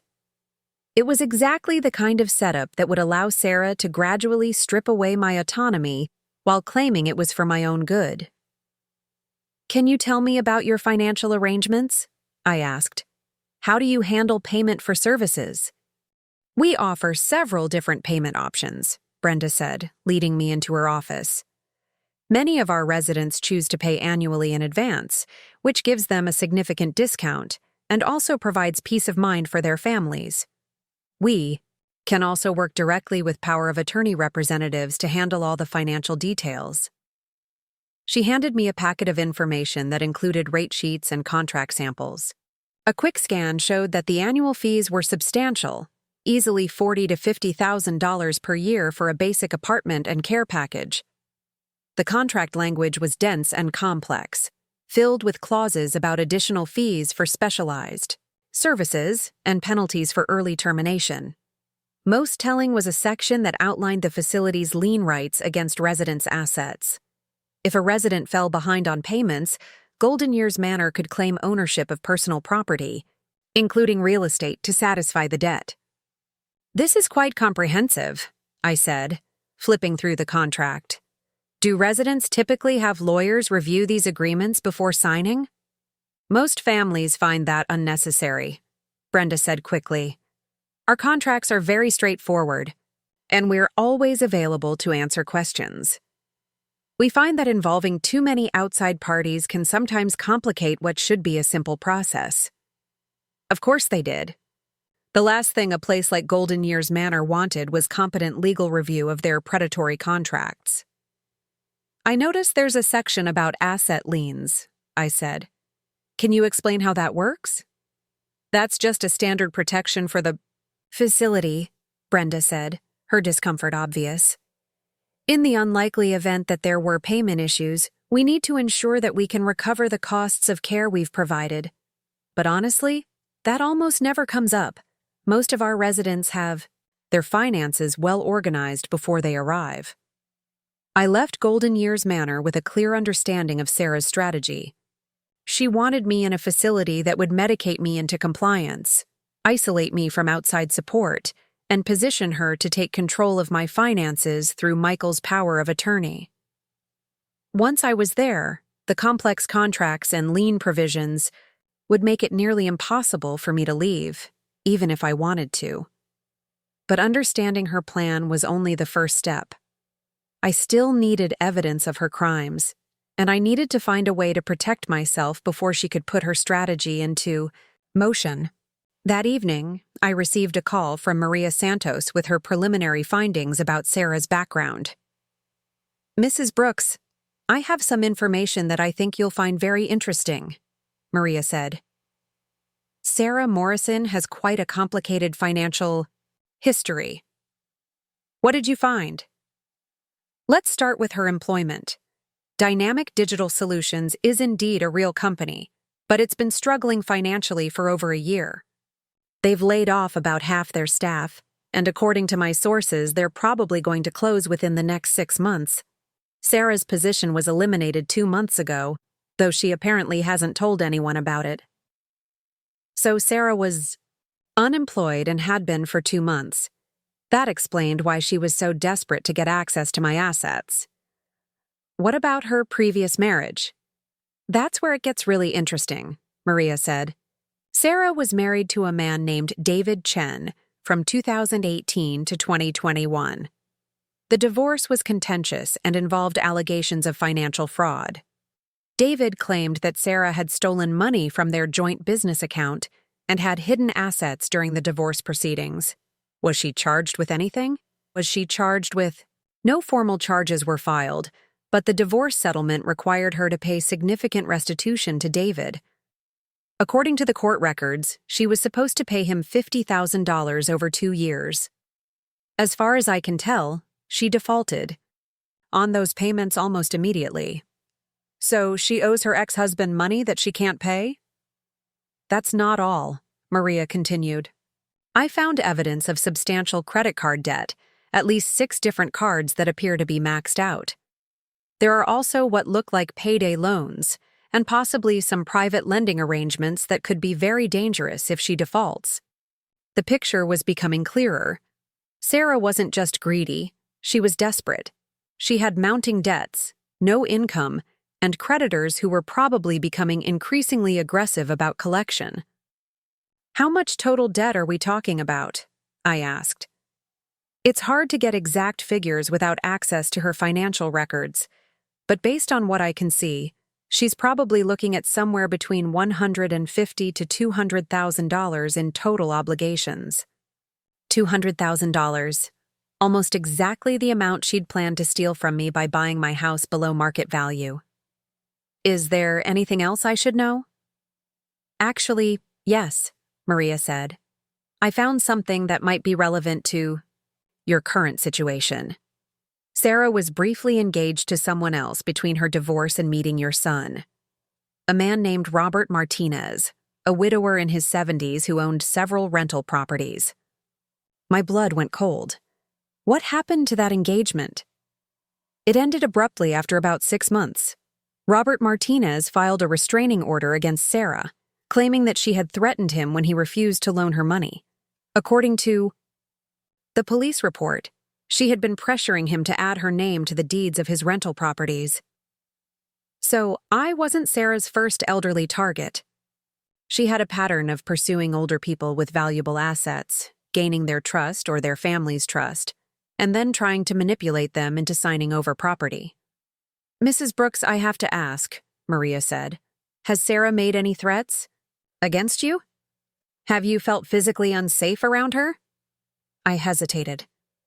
I hadn't told anyone about what really happened the night I fell down the stairs, partly because I wasn't sure anyone would believe me, and partly because I wasn't ready to make that accusation without more evidence. "She's been very pushy about wanting me to move into senior living," I said carefully. "And there have been some veiled threats about what might happen if I don't cooperate." "I understand your caution about making serious accusations," Maria said. "But based on what I'm seeing in her background, Sarah Morrison is someone who escalates her tactics when she doesn't get what she wants. If you feel threatened, even slightly, you should consider involving law enforcement." After talking to Maria, I sat in my kitchen staring at the stairs where Sarah had pushed me and tried to process what I'd learned. She wasn't just a greedy woman looking for an easy payday. She was someone with a history of targeting vulnerable older people, someone with massive debts and no legitimate way to pay them, someone whose previous relationship had ended with a restraining order for threats. I was dealing with a predator, someone who had identified me as prey, and was systematically working to trap me in a situation where she could drain my assets while keeping me too isolated and medicated to resist. But knowledge was power, and I now had enough information to begin fighting back. The question was how to use what I'd learned without putting myself in even greater danger. The next morning, Michael called to tell me that he'd scheduled the tour of Golden Years Manor for the following afternoon. "Sarah's really excited to show you around," he said. "She thinks you're going to love it there." "I'm sure I will," I said, though my skin crawled at the thought of going back to that place with Sarah, knowing what I now knew about her plans and her history. "And Mom, I wanted to talk to you about the house," Michael continued. "Sarah and I have been thinking that it might be good to get the process started, with getting it appraised and thinking about what a fair price would be." "That's very thoughtful of you both," I said, though I was thinking that they could think about it all they wanted. They weren't getting my house for any price, fair or otherwise. "We want to make sure everything is handled properly," Michael said. "Sarah suggested that we might want to use her real estate agent, someone who specializes in these kinds of family transactions." Of course she did. Sarah would want to control every aspect of the sale, including having her own agent who would support whatever valuation served her interests rather than mine. "I appreciate you thinking ahead," I said. "Why don't we wait until after I've seen the facility? I want to make sure I'm making the right decision about moving before we start making plans for the house." "That makes sense," Michael agreed. "But Mom, I hope you understand that this really is the best thing for everyone. You'll be safer, we'll have peace of mind, and you won't have to worry about maintaining that big house anymore." The way he said it made it clear that the decision had already been made in his mind. My tour of Golden Years Manor was just a formality, a way to make me feel like I had some input in a process that was actually beyond my control. But Michael was wrong about one crucial thing. The decision wasn't his to make. It was mine, and I had no intention of making the choice that Sarah was expecting. That afternoon, I called my lawyer, Jim Patterson, and asked him to meet me at his office as soon as possible. "Jim, I need to make some changes to my legal documents," I said when we sat down in his conference room. "And I need to do it today." "What kind of changes are you thinking about?" "I want to revoke Michael's power of attorney," I said, "and I want to create a new will that makes it very clear what my intentions are regarding my house and my other assets." Jim leaned back in his chair, studying my face. Angela, that's a significant step. Can you tell me what's prompted this decision? I told him everything. About Sarah's threats, about her financial history that Maria had uncovered, about the conversation I'd overheard where they discussed buying my house for far below market value.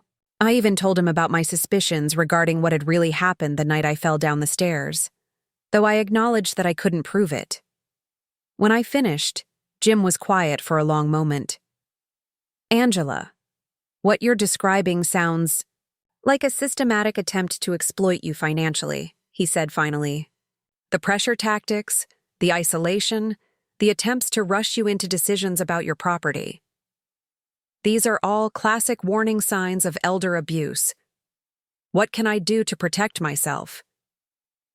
Well, revoking the power of attorney is a good start, Jim said. We can create a new document that designates someone else, or we can set up a more complex arrangement that requires multiple people to agree before any major decisions can be made about your assets. What about my will? We can absolutely update your will to make your intentions crystal clear.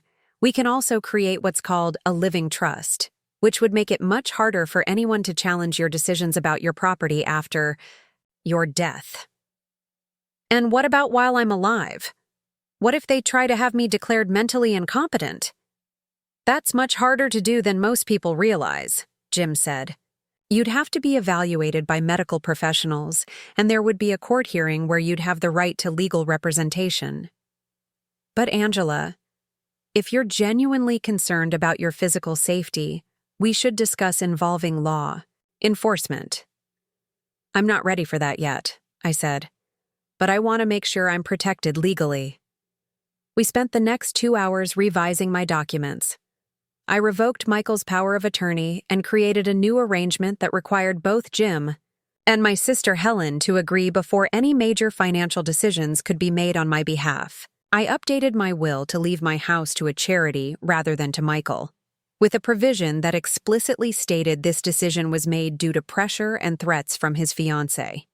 And I created a living trust that would make it virtually impossible for anyone to challenge my intentions.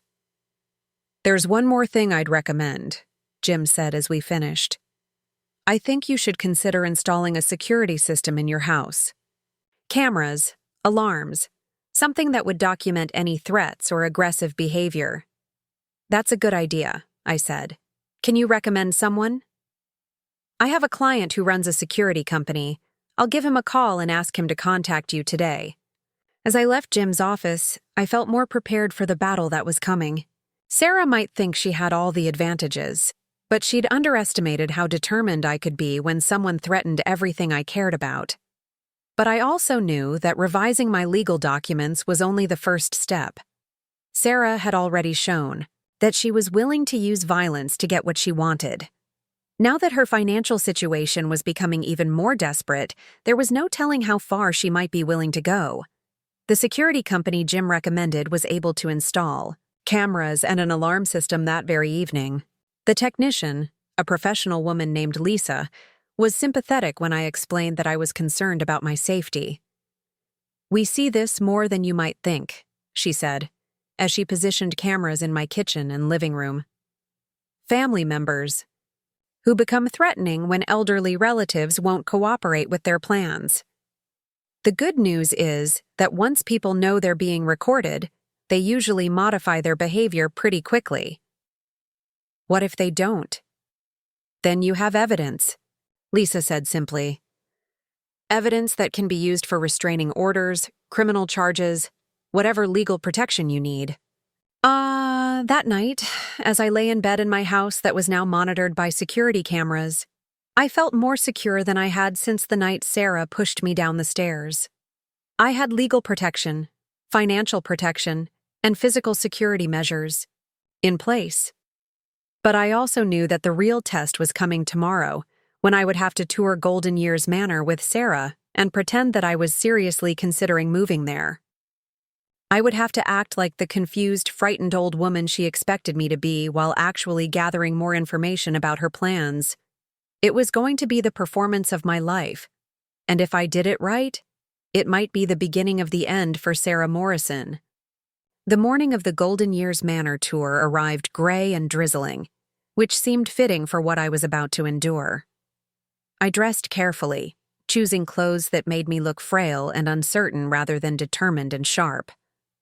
Sarah needed to believe that I was the confused, easily manipulated woman she expected, not the woman who had spent the last week systematically dismantling her plans. Michael arrived precisely at 2 o'clock, looking nervous in the way he had as a child when he was about to do something he knew was wrong, but felt pressured to do anyway. Sarah was with him, of course, dressed in a crisp navy suit that made her look professional and trustworthy. The irony wasn't lost on me that she was dressed like someone you'd want managing your affairs, when in reality she was someone you'd want to keep as far from your money as possible. "Mom, you look nice," Michael said, though his voice carried the forced cheerfulness of someone trying to convince himself as much as me. "Are you ready for this?" "I think so," I said, letting a slight tremor creep into my voice. "I have to admit, I'm a little nervous about such a big change." "That's completely natural," Sarah said, taking my arm in what appeared to be a supportive gesture but felt more like a claim of ownership. "Change is always scary, but sometimes it's exactly what we need to improve our quality of life." As we drove to the facility, Sarah kept up a steady stream of conversation about how wonderful Golden Years Manor was, how much I was going to love the community atmosphere, how relieved Michael and she would be to know I was safe and well cared for. I made appropriate murmuring sounds of interest while mentally recording every word for the audio diary I'd been keeping. When we arrived at Golden Years Manor, Brenda Walsh was waiting for us with the same aggressive smile she'd worn during my previous visit. I was careful to show no sign of recognition, playing the role of someone seeing the place for the first time. "Mrs. Brooks, welcome to Golden Years Manor," Brenda said, extending her hand. "Sarah has told me so much about you. I'm excited to show you everything we have to offer." The tour began the same way it had before, with Brenda leading us through the common areas while delivering her practice spiel about community and care. But this time, I was watching Sarah as much as I was listening to Brenda, and what I saw was fascinating. Sarah wasn't just familiar with the facility. She was familiar with specific details that suggested she'd been here multiple times, possibly for extended periods. She knew which elevator was faster, which bathroom was closest to the dining room, which hallway led to the administrative offices. When Brenda mentioned the craft room, Sarah nodded toward a door before Brenda had pointed it out. More telling was the way some of the staff members reacted to seeing her. A nurse walking past us did a double-take when she saw Sarah, then quickly looked away. An aide wheeling an elderly man down the hallway actually stopped and stared until Sarah noticed, and the aide hurried away. Sarah had been here before, and recently. The question was why. "Now, let me show you one of our lovely apartments," Brenda said, leading us toward the residential wing. "This one just became available, and I think it would be perfect for you, Mrs. Brooks." The apartment was clean and adequately furnished, but it felt more like a hotel room than a home. Everything was designed for easy cleaning and safety, rather than comfort or personality. The windows were large but looked out onto the parking lot rather than any kind of garden or natural scenery. "Isn't this nice, Mom?" Michael said, though his enthusiasm sounded forced. "Look how convenient everything is. The kitchenette is perfect for light meals, and the bathroom has all those safety features." "It's very practical," I agreed, though what I was really thinking was how depressing it would be to spend my final years in such a sterile environment. "The best part is how secure everything is," Sarah added. "You'll never have to worry about break-ins or wandering outside when you're not thinking clearly. The staff keeps track of everyone, so your family always knows you're safe." The way she phrased it made it sound like a prison rather than a home. Not thinking clearly suggested that residents were expected to develop cognitive problems, and keeping track of everyone implied a level of surveillance that would make independent living impossible. "What happens if a resident wants to leave the facility?" I asked, Say, to visit family or go shopping? Well, that depends on their care level, Brenda said carefully. For residents who are still fully independent, we certainly don't restrict their movements. But for residents who might be confused or unsafe on their own, we work with their families to determine what level of supervision is appropriate. Who determines whether someone is confused or unsafe? I pressed. Our medical staff evaluates each resident regularly, Brenda said. Dr. Richardson is wonderful at assessing cognitive function and making recommendations about appropriate care levels. I filed that away as important information. Dr. Richardson, whoever he was, apparently had the power to declare residents incompetent and restrict their freedom of movement. It would be interesting to know what his qualifications were and what his relationship with the facility's financial interests might be. Can we see the medical facilities? I asked. Of course, Brenda said, though she seemed less enthusiastic about this part of the tour. The medical wing was smaller than I'd expected, with only 2 examination rooms and a medication storage area that looked more like a pharmacy than a simple supply closet. The quantity of medications on hand suggested that residents were being heavily medicated, possibly unnecessarily so. We pride ourselves on our medication management program, Brenda explained as we walked through. So many of our residents come to us with complex medication regimens that are difficult to manage at home. We take over all of that responsibility, making sure everyone gets exactly what they need when they need it. What if a resident wants to continue managing their own medications? I asked. We've found that residents are much happier when they don't have to worry about such things, Brenda said, echoing what she'd told me during my previous visit. The stress of managing multiple medications can be overwhelming for people as they age. But surely some residents are still capable of managing their own care? Dr. Richardson evaluates each case individually, Brenda said firmly. He's very good at determining what level of care is most appropriate for each resident's situation. There was Dr. Richardson again. I was beginning to understand that he was the key to the facility's control over its residents. If he could be convinced to declare someone incompetent, they would lose the right to make their own decisions about medication, movement, or any other aspect of their care. As we continued the tour, I noticed something else interesting. Sarah kept steering the conversation toward financial topics. She asked about payment schedules, insurance coverage, and what happened if a resident's financial situation changed. When Brenda mentioned the facility's lien rights, Sarah asked for specific details about how those worked and how quickly they could be exercised. It's so important to have these financial protections in place, Sarah said to me after Brenda had explained the lien process. You wouldn't want to worry about money issues after you've settled in here. The way she said it made it sound like she was looking out for my interests, but I knew better. She was learning exactly how quickly the facility could seize my assets once I was trapped here. Sarah's absolutely right, Brenda agreed. We find that residents are much more comfortable when they know their financial obligations are secured.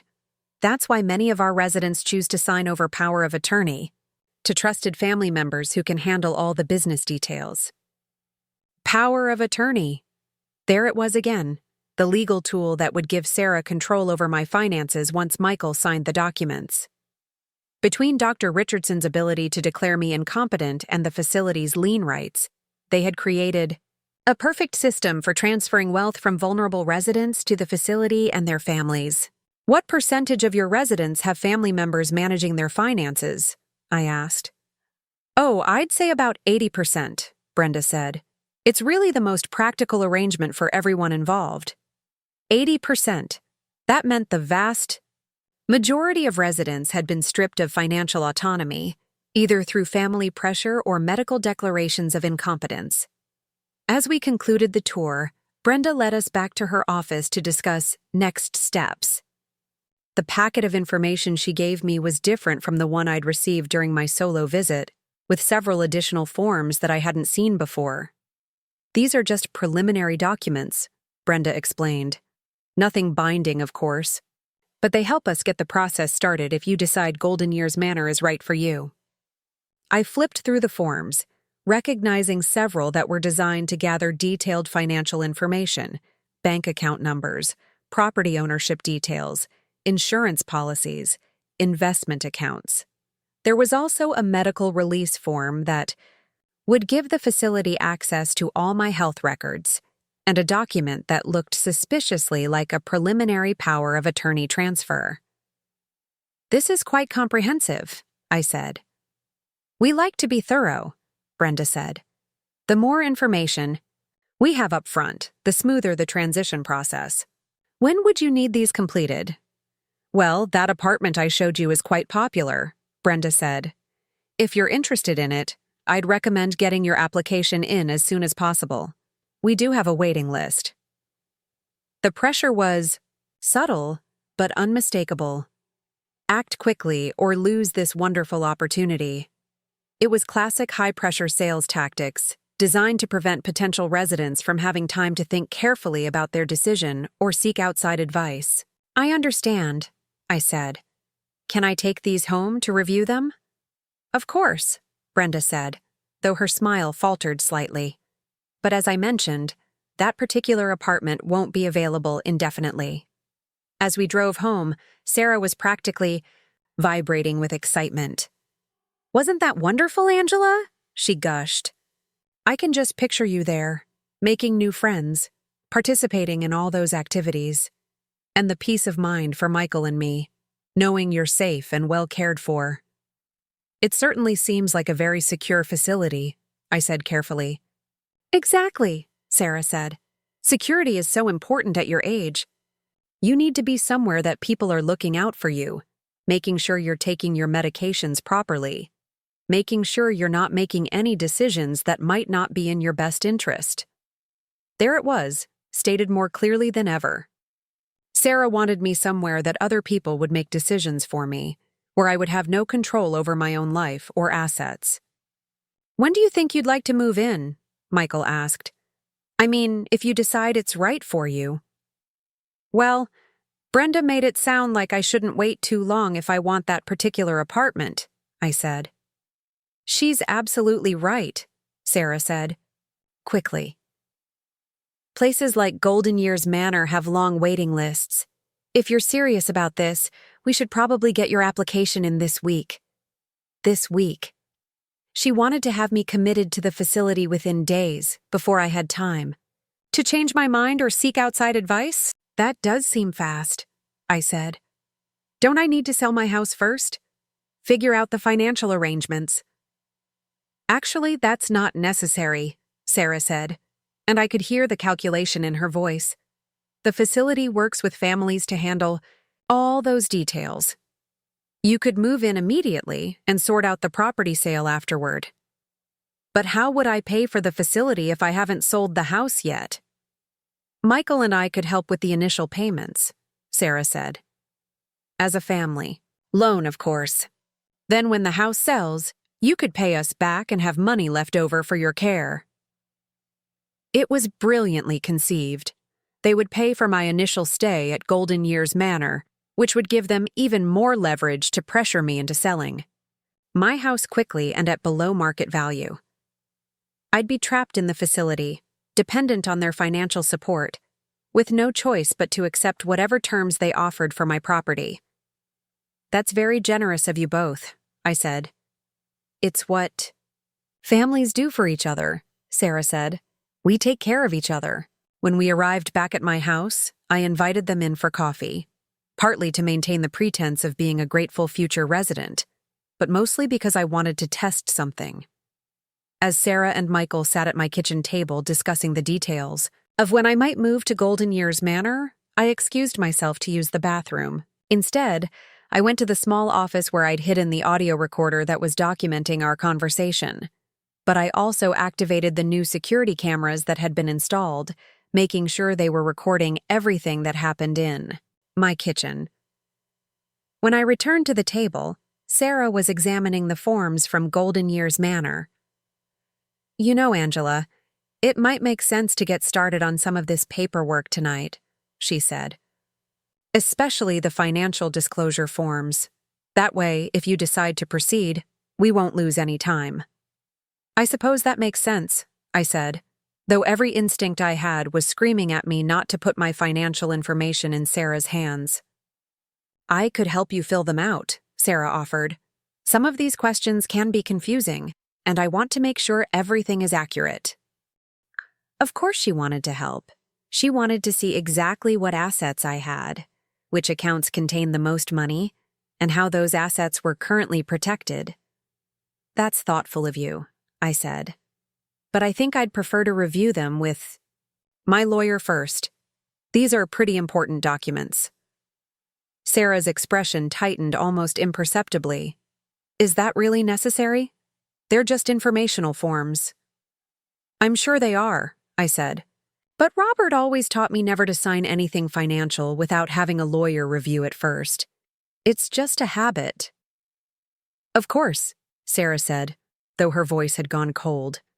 "That's very prudent of you." The word prudent came out, like she was saying stupid or difficult. It was clear that involving my lawyer was not part of her preferred timeline. "When do you think you might be able to meet with your lawyer?" Michael asked. "I'll call him tomorrow," I said. "Maybe we can schedule something for later this week." "The thing is, Mom, that apartment at Golden Years Manor really might not be available much longer," Michael said. "Maybe we could at least get the basic information filled out tonight and then have your lawyer review it later?" The pressure was intensifying. Both Michael and Sarah were pushing for me to complete the financial disclosure forms immediately, before I had a chance to seek outside advice or reconsider my decision. "I understand your concern about the apartment," I said, "but I'd really feel more comfortable having professional guidance on these forms. Some of the language is quite technical." "What if we called your lawyer now?" Sarah suggested. "Maybe he could walk you through the forms over the phone?" It was 8 o'clock in the evening. No reasonable person would expect a lawyer to be available for a phone consultation at that hour about non-emergency paperwork. Sarah's suggestion revealed how desperate she was to get her hands on my financial information. "I don't think Jim would appreciate being called at home about something that isn't urgent," I said. "But this is urgent," Sarah said, her mask slipping slightly. "If you want that apartment, if you want to be settled somewhere safe, we need to move quickly." "Sarah's right, Mom," Michael said. "This is important. Your safety is more important than worrying about inconveniencing your lawyer." I looked at my son, this man I'd raised and loved and sacrificed for, and saw that he had become a stranger to me. The Michael I knew would never pressure his mother into making major life decisions without proper consideration and professional advice. The Michael sitting at my table was someone else entirely, someone who had been so thoroughly manipulated by Sarah that he was willing to participate in what amounted to elder abuse. "I appreciate your concern," I said firmly, "but I'm not comfortable rushing into such an important decision. I'll call Jim tomorrow, review the documents properly, and then decide how to proceed." Sarah's face went through a series of expressions: frustration, anger, calculation, and finally, false acceptance. "Of course," she said with a smile that didn't reach her eyes. "You should take all the time you need. We just want what's best for you." But I could see the wheels turning behind her eyes. She was already planning her next move, already figuring out how to overcome my resistance to her timeline. After they left, I sat in my kitchen reviewing what had just happened. Sarah's behavior during the tour had revealed that she was much more familiar with Golden Years Manor than she'd let on. Her eagerness to get me to fill out financial disclosure forms immediately, without legal review, showed how desperate she was to access my assets. And her reaction to my insistence on involving my lawyer revealed that she knew her plan wouldn't withstand professional scrutiny. But I'd also learned something else important. Time was becoming critical for Sarah. Her unemployment, her mounting debts, and her creditors were creating pressure that was making her increasingly reckless. The more desperate she became, the more likely she was to make mistakes that would expose her completely. I called Maria Santos, my private investigator, to update her on what I'd observed during the tour. Mrs. Brooks, what you're describing sounds like Sarah has been planning this for quite a while, Maria said after I'd recounted the day's events. Her familiarity with the facility suggests she's been there multiple times, possibly researching it as part of her scheme. Is there any way to find out how long she's been in contact with them? I can try to get visitor logs, though that might be difficult without a legal subpoena, Maria said. But there's something else I want to tell you. I've been digging deeper into Sarah's financial situation, and what I found is alarming. What did you discover? She's not just in debt to credit card companies and her ex-husband, Maria said. There are indications that she's borrowed money from some very dangerous people. Private lenders who don't go through traditional collection processes. My blood went cold. What kind of people? The kind who break bones when they don't get paid back, Maria said bluntly. Mrs. Brooks, I think Sarah may be in physical danger from her creditors, which makes her exponentially more dangerous to you. When people are facing that kind of pressure, they're capable of anything. How much time do you think she has before her creditors become violent? Based on the pattern of her borrowing and the amounts involved, probably not long. Maybe a few weeks, maybe a month at the outside. A few weeks. That meant Sarah's timeline wasn't just about getting me into Golden Years Manor quickly, it was about accessing my assets before her creditors decided to take more direct action against her. Maria, I need to ask you something, I said. If Sarah were to die, would her debts transfer to Michael after they're married? Generally, no, unless he co-signed for the debts or they acquired them jointly after marriage. But Mrs. Brooks, are you thinking that Sarah might be planning to fake her own death or disappear? I hadn't been thinking that, but now that Maria mentioned it, it made sense. If Sarah could get access to my assets, pay off her most dangerous creditors and then disappear, she could escape both her financial problems and any legal consequences for what she'd done to me. Is that something people actually do? More often than you'd think, Maria said, especially when they're facing violent creditors and have access to enough money to start over somewhere else. After talking to Maria, I realized that I'd been thinking too small about Sarah's plan. I'd assumed she wanted to steal my house and force me into senior care as a way to support her lifestyle with Michael. But what if her real plan was to take my money and run, leaving Michael behind to deal with the aftermath? That night I barely slept. Every sound in the house made me wonder if Sarah had decided that waiting for my voluntary cooperation was taking too long.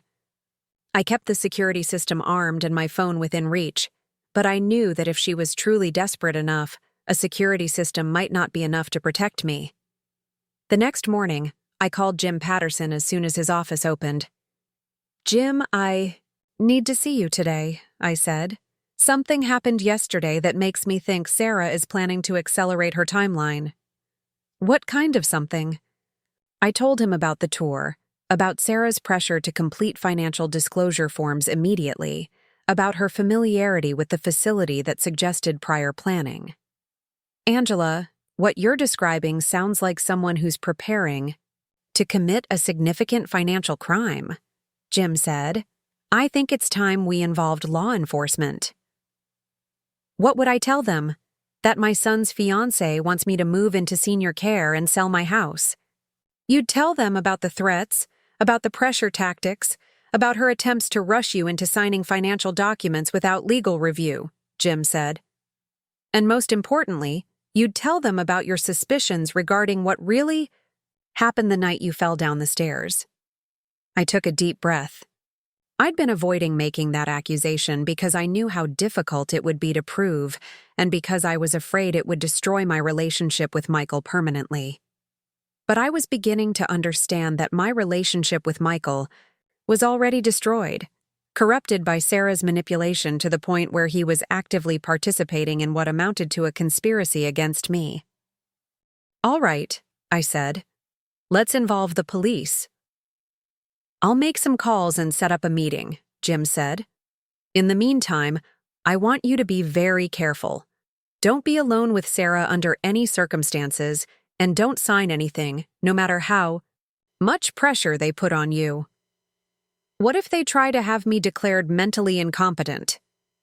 That's a lengthy legal process that requires medical evaluation and court hearings, Jim said. As long as you have competent legal representation, it's very difficult to have someone declared incompetent against their will. But Angela, if Sarah is as desperate as you think she is, she might try more direct methods. More direct methods, like pushing me down the stairs again, except this time making sure I didn't survive. I spent the rest of the morning organizing documents and evidence, the audio recordings I'd been making, the financial information Maria had gathered about Sarah, the security camera footage from our conversation in my kitchen.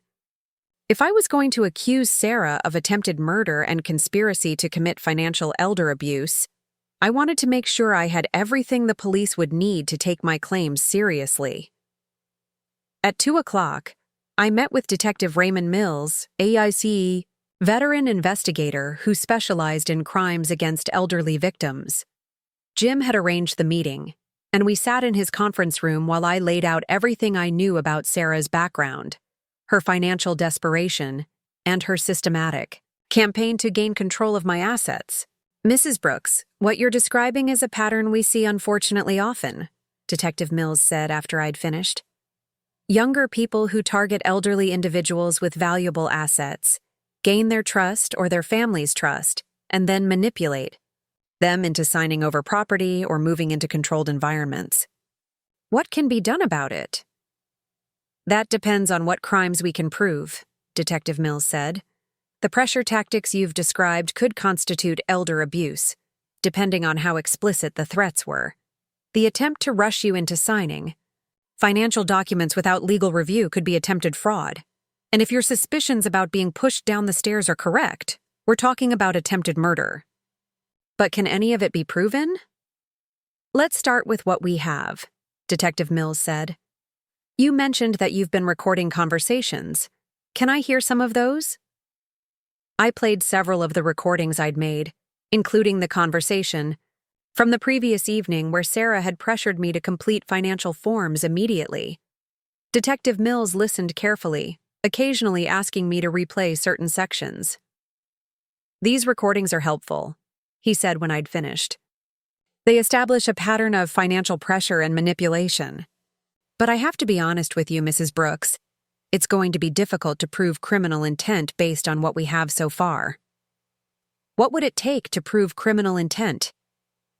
We'd need evidence that Sarah made explicit threats, or that she attempted to forge documents, or that she tried to access your accounts without authorization, Detective Mills said.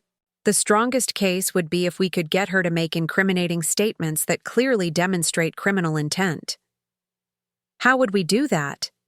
Detective Mills and Jim exchanged a look. Mrs. Brooks, what I'm about to suggest involves some risk, Detective Mills said. But if you're willing, we could set up a controlled situation where you're equipped with recording devices and Sarah is encouraged to be more explicit about her plans. You mean like a sting operation?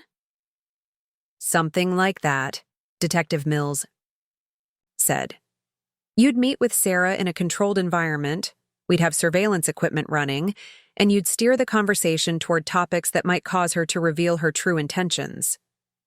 The idea of deliberately provoking Sarah into revealing her criminal plans was terrifying, but it might be the only way to gather enough evidence to stop her before she escalated to more direct violence. What kind of risks are we talking about? I asked. The main risk is that if Sarah suspects what you're doing, she might become aggressive or violent, Detective Mills said. We'd have officers nearby, but there would still be some danger involved. And if I don't do this, then we wait and hope that Sarah commits a crime that leaves more obvious evidence, Detective Mills said. But based on what you've told me about her financial situation and her timeline, I'm not sure we have the luxury of waiting. I thought about my options. I could continue living in fear, waiting for Sarah to make her next move and hoping I'd be able to survive it. I could give in to her demands and spend my remaining years as a prisoner in Golden Years Manor while she systematically drained my assets. Or I could take the offensive, gather the evidence needed to stop her, and reclaim control over my own life. When I thought about it that way, there was really only one choice. What would I need to do? Detective Mills outlined the plan with the precision of someone who had orchestrated these operations many times before. I would invite Sarah over to discuss the Golden Years Manor paperwork, claiming I'd had second thoughts about involving my lawyer and was ready to proceed immediately. The urgency would appeal to her desperation, while giving us the opportunity to record her making incriminating statements about her true intentions. The meeting was scheduled for the following evening.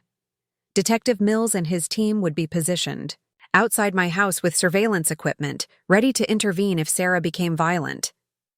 I would wear a wire, and the security cameras I'd already installed would provide backup recording. Remember, Mrs. Brooks, the goal is to get her talking about specifics, Detective Mills had instructed.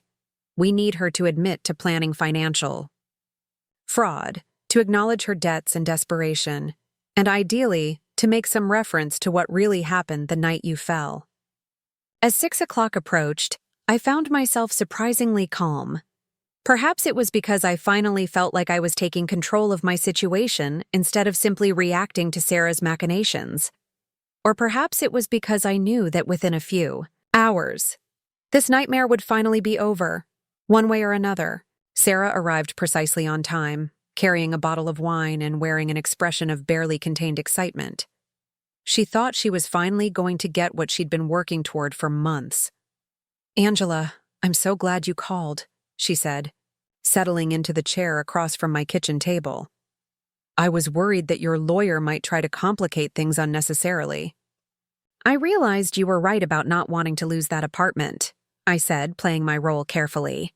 "Sometimes lawyers just slow things down when what you really need is to act quickly."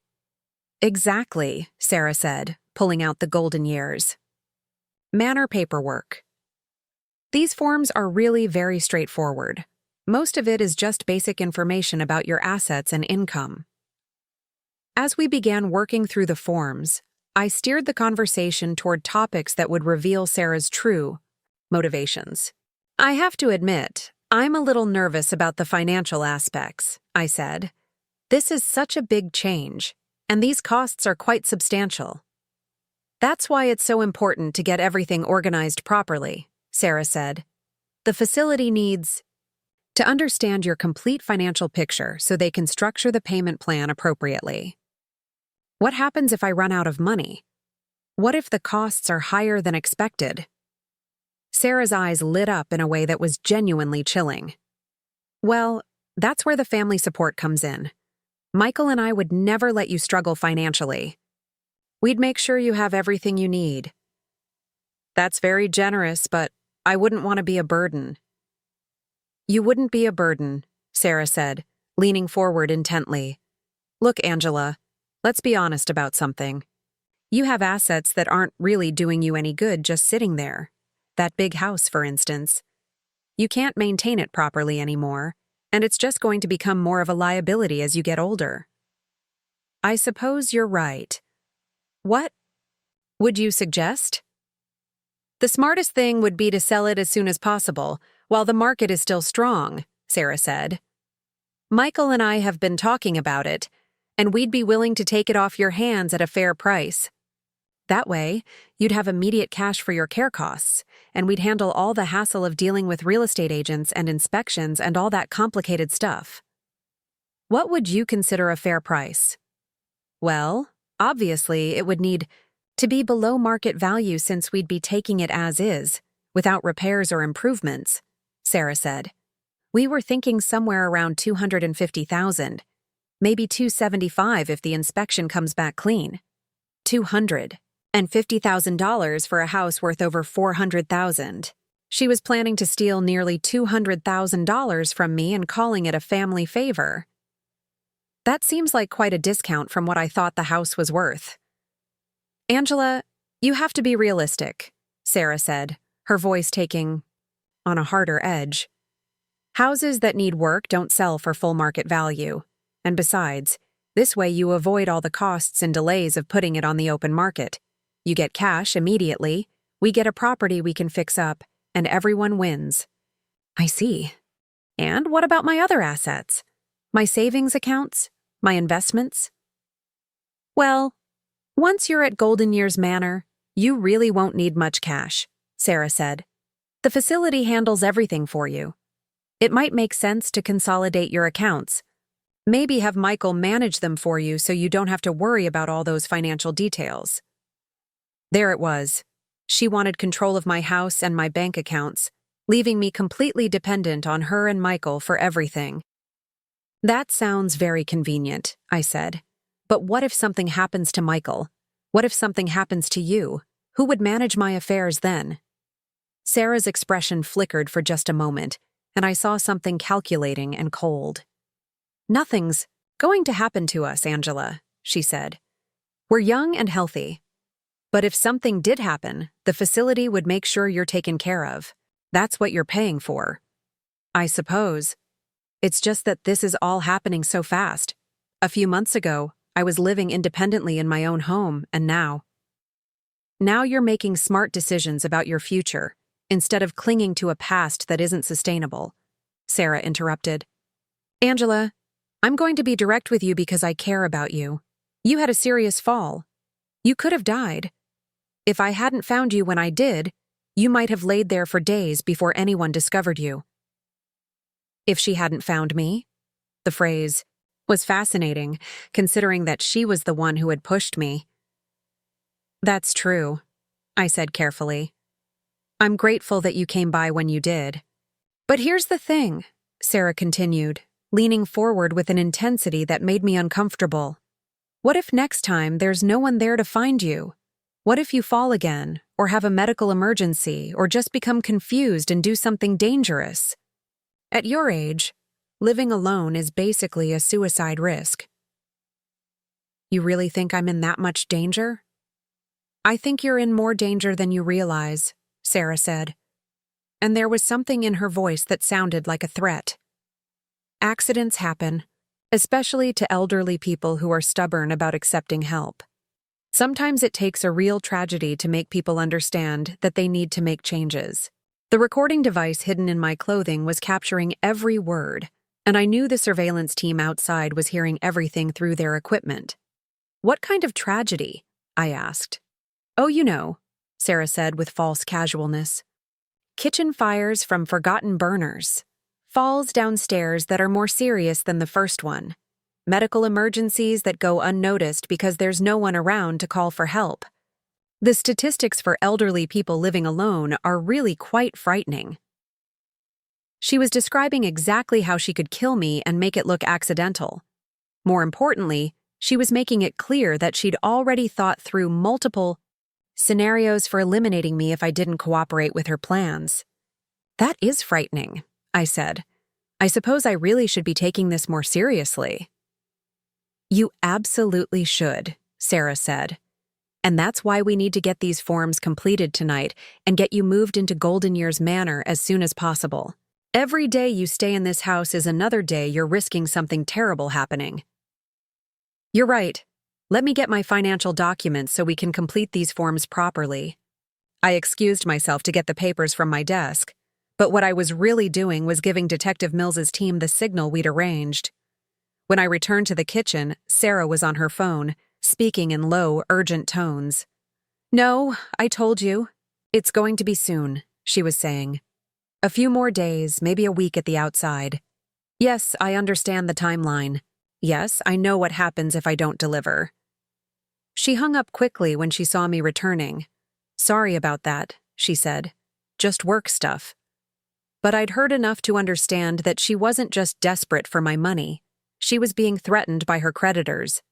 The timeline she'd mentioned matched what Maria had told me about how long she had before her violent lenders lost patience. No problem, I said, sitting back down. Now, where were we?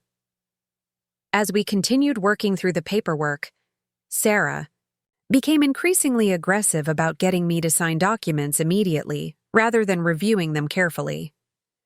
This is just a preliminary application, she said when I hesitated over a form that would give Golden Years Manor access to my bank accounts. It doesn't commit you to anything. But it does ask for my account numbers and balances. That's standard information, Sarah said impatiently. They need to verify that you can afford their services. I understand, but these numbers are quite personal. What if someone at the facility misused this information? Angela, you're being paranoid. Sarah snapped, her facade of patience finally cracking. These people are professionals. They're not going to steal your money. I'm not worried about them stealing it, I said quietly. I'm worried about someone else using this information to access my accounts. Sarah went very still. What do you mean by that? I mean that once my financial information is in writing, anyone who has access to these forms could potentially use it for purposes I didn't intend. Like who? Sarah asked, her voice dangerously low. Like family members who might be experiencing financial difficulties. The silence that followed was electric with tension. Sarah stared at me across the table, and I could see her calculating whether I knew about her debts, her desperation, her plans for my money. What exactly are you implying, Angela? I'm not implying anything, I said. I'm just being cautious about protecting my assets. Your assets? Sarah repeated, and now her mask was completely gone. You mean the assets you're going to lose? Anyway, when you can't take care of yourself anymore? The house that's going to sit empty and deteriorate? The money that's going to be eaten up by medical costs and facility fees? I hope that's not what happens. It's exactly what's going to happen, Sarah said, standing up abruptly. Whether you cooperate or not. The only difference is whether your family benefits from the situation or whether it all goes to strangers. And by family, you mean you and Michael. I mean the people who actually care about you, Sarah said. The people who are trying to help you make smart decisions instead of clinging to illusions about independence that stopped being realistic years ago. I see. And what happens if I decide I don't want your help? Sarah leaned forward, placing her hands flat on the table, her face inches from mine. Then you'll learn what it's like to be truly alone, she said, her voice barely above a whisper. No family support, no one checking on you, no one caring whether you live or die. And at your age, in your condition, that isolation won't last very long. Are you threatening me, Sarah? I'm stating a fact, she said. Accidents happen to elderly people who refuse to accept help. Sometimes they happen more than once. Sometimes they happen to people who should have learned their lesson the first time. And there it was, a clear admission that she'd been responsible for my fall, and a direct threat that she'd do it again if I didn't comply with her demands. Like what happened to me a few weeks ago. Sarah smiled, and it was the most terrifying expression I'd ever seen. Exactly like what happened to you a few weeks ago, she said. Except next time, there might not be anyone around to call for help. The front door burst open at that moment, and Detective Mills and 2 other officers rushed into my kitchen with their weapons drawn. Police, put your hands where we can see them. Sarah spun around, her face going white with shock and fury. What is this? She demanded. Sarah Morrison, you're under arrest for attempted murder, elder abuse, and conspiracy to commit financial fraud, Detective Mills said as one of the officers moved to handcuff her. This is ridiculous, Sarah protested. I haven't done anything. Wrong. Angela, tell them this is all a misunderstanding. But I was done pretending to be the confused, frightened old woman she'd been terrorizing. The only misunderstanding, I said calmly, was yours. You thought you could push me around because I was old and alone. You thought you could steal my house and my money because I was too weak to fight back. And you thought you could threaten my life because no one would believe me if I accused you. You recorded me, Sarah said, the realization hitting her. I recorded everything, I confirmed. Your threats, your admissions, Your plans to steal my assets, all of it, as the officers led Sarah away. She turned back to look at me with pure hatred. "This isn't over," she snarled. "Michael will never believe you. You've destroyed your relationship with your own son."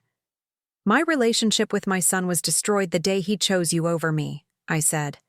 "But unlike you, he's not a criminal. Once he understands what you really are, he'll make better choices." After Sarah was taken away, Detective Mills sat with me at my kitchen table to review what had happened. "Mrs. Brooks, that was incredibly brave," he said. "The recording we got tonight, combined with the evidence your investigator gathered about her financial situation, should be more than enough to convict her on multiple charges." "What about Michael? Will he be charged with anything?" "Based on what we've seen, your son appears to be a victim of manipulation rather than a willing participant in the crimes," Detective Mills said. "But he'll need to be interviewed, and he may need counseling to understand how thoroughly he was deceived." "What happens now?" "Now Sarah Morrison goes to prison for a very long time," Detective Mills said. "Elder abuse and attempted murder are serious felonies, and given her financial desperation and history of targeting elderly victims, she's not going to be getting out anytime soon." As Detective Mills and his team finished their work and left my house, I sat alone in my kitchen and tried to process what had just happened. For months, I'd been living in fear, feeling powerless against someone who seemed to hold all the cards. But in the end, Sarah's own greed and desperation had been her undoing. She'd been so focused on getting access to my money that she'd revealed her true nature completely. Her threats had been recorded, her admissions captured, her crimes documented, beyond any possibility of denial. But perhaps most satisfying of all was the irony of how she'd destroyed herself. In her desperation to steal my assets to pay her debts, she'd committed crimes that would land her in prison for decades. Her violent creditors would never be paid, her debts would go into default, and she'd spend her remaining years in a cell, instead of enjoying the lifestyle she'd tried to steal from me. Sometimes, justice comes from the most unexpected places. Sometimes the rope people use to hang themselves is woven from their own greed and desperation. Michael came to see me the next morning, his face haggard and his eyes red from crying. "Mom, I'm so sorry," he said, collapsing into the chair where Sarah had sat the night before. "I had no idea. I thought she loved me. I thought she cared about you. She's very good at manipulation," I said gently. "She fooled both of us, at least initially." "But you figured it out," Michael said. "You saw through her when I couldn't. And instead of protecting you, I helped her pressure you. I'm so ashamed." "You were in love," I said. "Love makes us blind to things we should see clearly. It's not entirely your fault." "It is my fault," Michael insisted. "I chose her over you. I believed her lies about you being confused and needy. I actually thought you were being unreasonable for not wanting to give up your home." "What matters now is what we do going forward," I said.